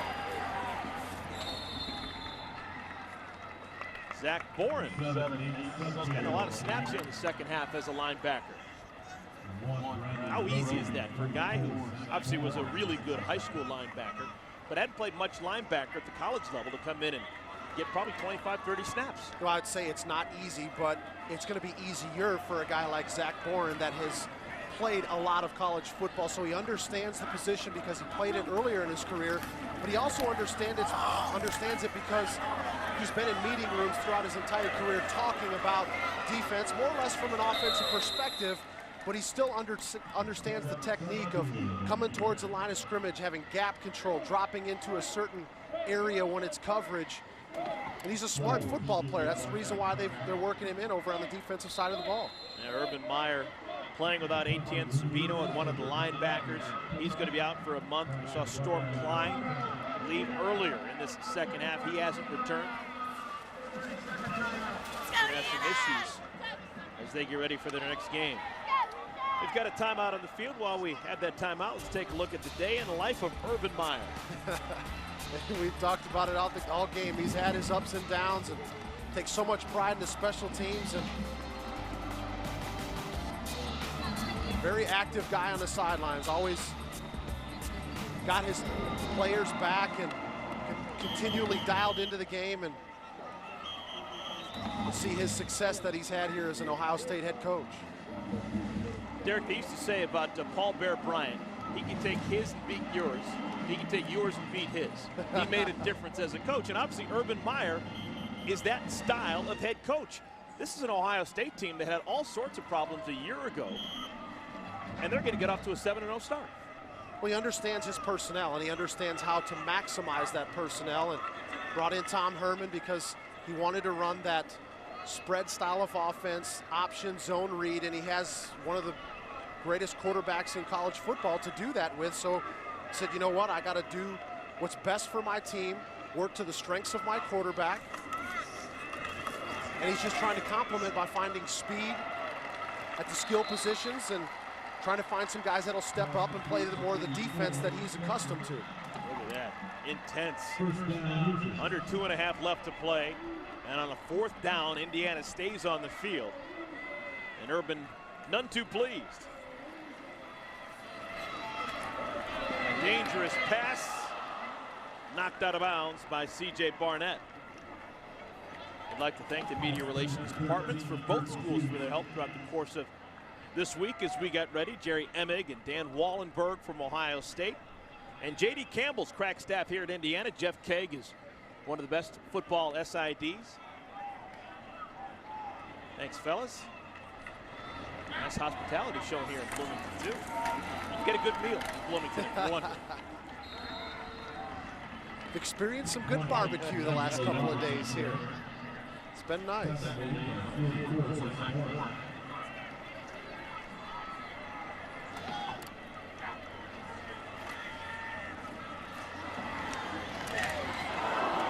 Incomplete. Man, there's still some hitting going on. And a flag comes in. Ryan Shazier and Orion Johnson on that hit.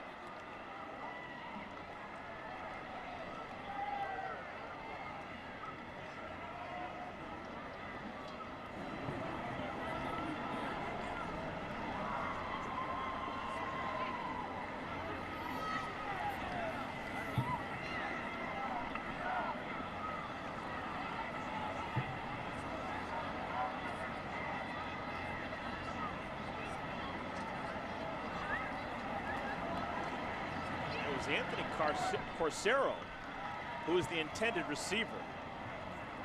He was crunched by Shazier and Johnson. 2 fouls on the play. 1 live ball, 1 dead ball. Unnecessary roughness. Defense, number 19. Dead ball.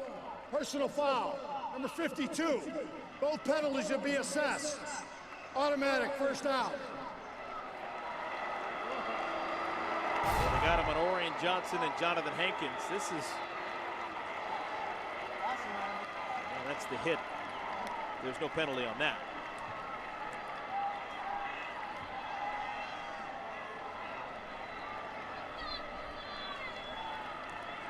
There you can see it right there. Jonathan Hankins throwing his blocker to the ground and then ripping off the helmet as well. That's flag worthy.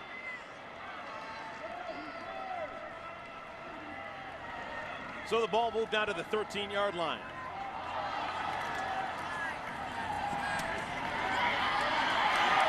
It's going to be a touchdown. Indiana not giving up. Deweese Wilson puts 6 more on the board.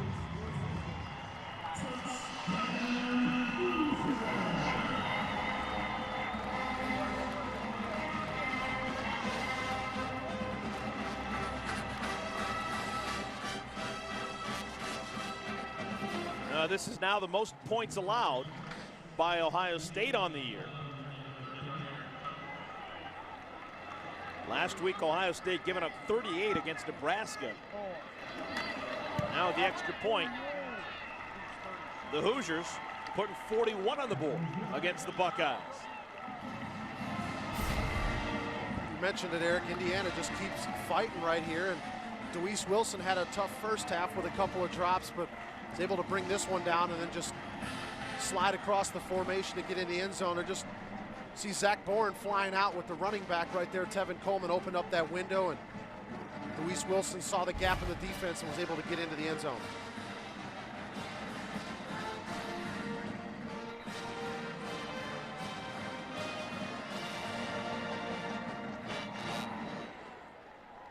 Indiana 41 points.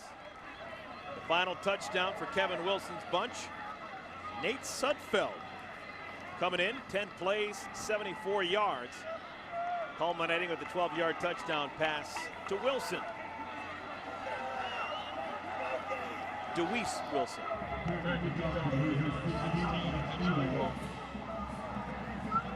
I think they're going to go for the onside kick.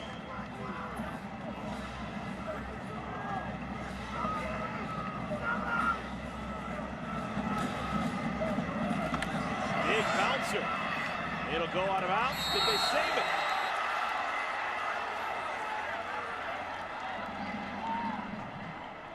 No signal as of yet. There's a flag down on the field.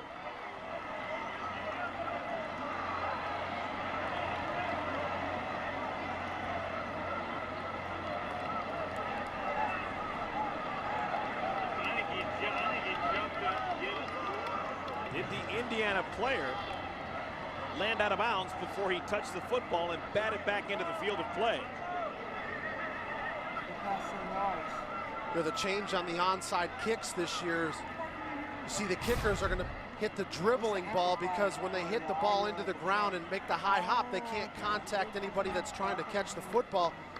Right here at the last second. Yeah, that's Nick Stoner. Looks like that left foot might have came down before he tossed it back in bounds, though. It's Nick Stoner, one of the wide receivers, who touches the football first. Was he out of bounds when he threw it back in? Oh, you're right, Derek. Well, that's may have really, landed out of bounds. That's really close, though. Following the conference on the field, the kicking player jumped. While in the air, he batted the ball backwards, which is legal. The ball was recovered by Indiana. First down, Indiana. So it's Indiana ball, but of course they're going to look at it a little bit longer.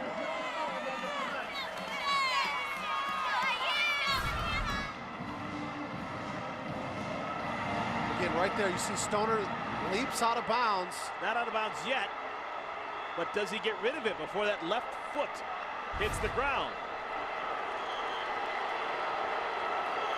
Boy, that was awfully close. And there's the ring down. Previous play is under review.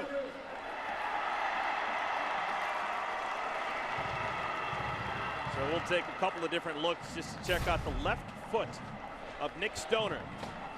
See, he peels through it, redirects, gets a great bounce, but watch the left foot. Man, that is just so close to be able to tell whether or not the left foot touches before the ball leaves his hands.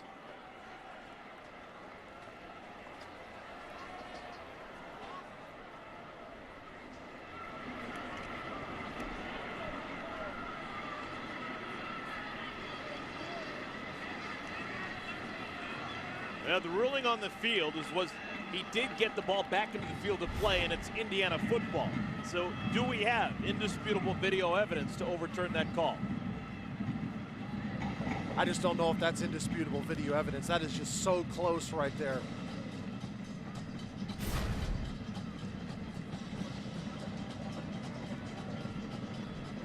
Tough to tell on that angle right there.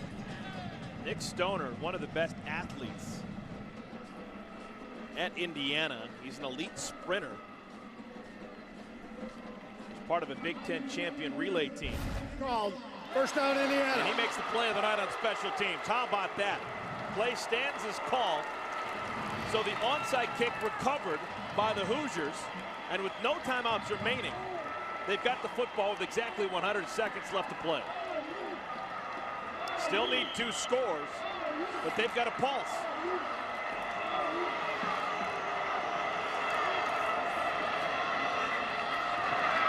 No timeouts. Houston at least gets the first down. That'll stop the clock temporarily while the chains move. Derek, if you're Indiana, do you change quarterbacks and bring Kaufman back into the game? No, not at all. Not right now. Not after that last drive that he has. You start this drive off well, and he's just got to make sure that if he throws the ball into the other jersey, he's going to end up stopping the drive. He almost did it right there. Ryan Shazier almost got his hands on an interception. You got to make sure you make smart decisions in this situation. Sudfeld, true freshman from Modesto, California. He's thrown 4 touchdowns without an interception as a college player.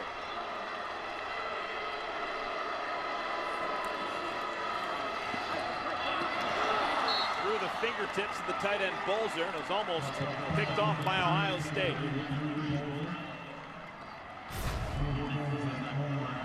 Again, it's a good throw right here. It's a ball that Ted Bolzer needs to bring in. And how many times do you see when a ball gets deflected like that? That's the ends up being the deciding factor in the game. One of the defenders comes up with an interception.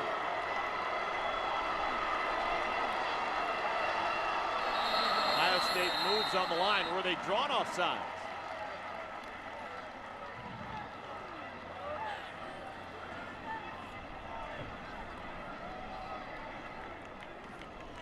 Contact, number 52 defense. 5-yard penalty. Still third down. Buckeyes not finishing this game the way that Urban Meyer would have liked. Well, Jonathan Hankins is a guy they say right in there is the one that ends up getting. They said that he made some contact right there, but a smart play by the center, Will Matty, to go ahead and snap the ball with Hankins in the neutral zone.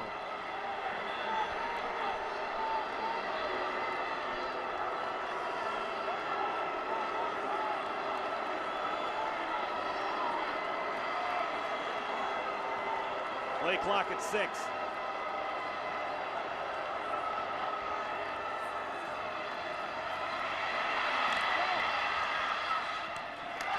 Little loop out to Hughes, who steps out of bounds. Clock stops, 1:15 left. Noah Spence, who plays that defensive end position, was dropping back in coverage, and I think he got, well, you see him coming up towards the quarterback, Sudfeld, right there, and Sudfeld just dropped one right over the top of his head.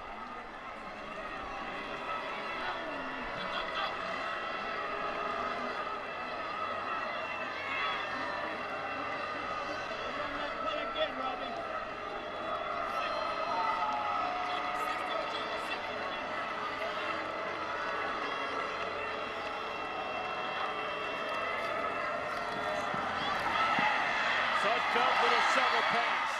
Houston trying to get to the edge. Touchdown, Indiana.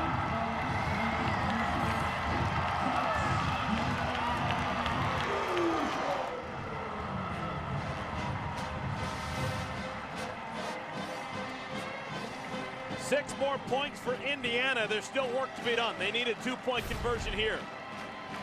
Ohio State went with what you call that Tampa 2 coverage, where they drop their middle linebacker deep to the middle of the field. The other linebackers are dropping into their coverage, left the middle of the field wide open, and that's right where Stephen Houston took advantage. All right, down by 5. You got to go for 2 if you're Indiana. It's down to a 1-possession game, but you want to get it down to a 1-field-goal game. Kofi Hughes is going to take this snap under center. End around. Latimer. Did he get in? Yes. 2 more points. It's a 3-point game.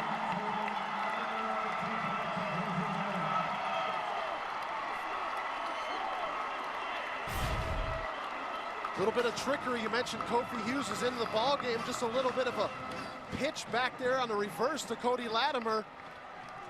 And that looks clearly like a touchdown to me. He reached that ball out and got it on the pylon. Excuse me, 2-point conversion. So Kevin Wilson's team has scored 49 points against Ohio State, the 8th-ranked team in the country. Eric, they've just continued to fight here, not only in the 4th quarter, but in the final minutes of the 4th quarter. This is what you want to see out of your team. They're not feeling like they're out of this ball game. They're clawing their way back in. And you talked about 100 seconds left before they got the football. They got down and scored a touchdown and a 2-point conversion in 35 seconds. And now how big was this onside kick a moment ago? Nick Stoner made an outstanding athletic play to save that ball in bounds. And then you talk about the freshman quarterback comes in the 4th quarter, leads his team down the field on consecutive drives. And now there's plenty of time left in a game that's only separated by a field goal. Well, they need another onside kick. Sure. They've got no timeouts left, do the Indiana Hoosiers. They need the onside kick here. Can they get 2 in a row?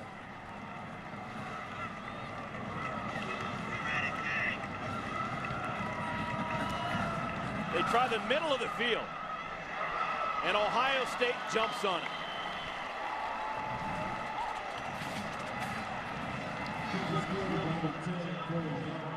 Corey Brown jumps on the loose ball. He was really the only person around it.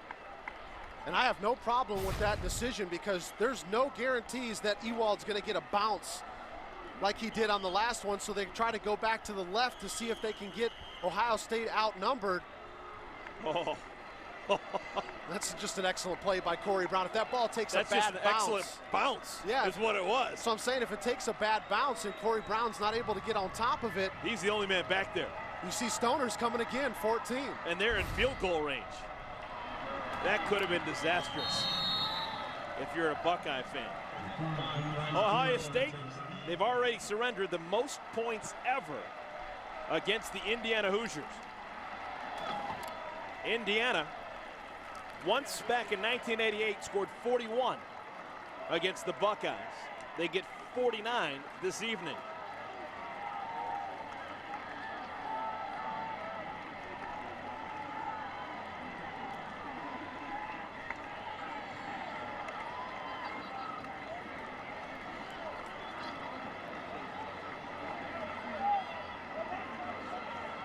And that's the first sign of submission for Kevin Wilson. His team did not give any quarter. They played for 60 minutes, and they gave the 8th-ranked team in the country a real fight.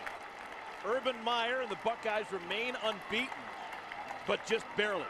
They win by a field goal, 52-49 the final score. What an offensive day. Over 100 points combined between these two schools.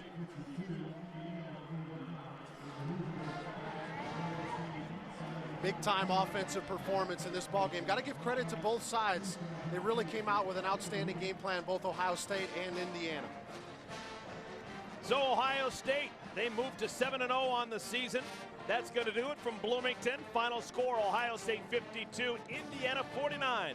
For Derek Rackley, Jay Lehman, I'm Eric Collins. Let's send you to Dave, Jerry, Howard, and Glenn in our Chicago studio for the final drive.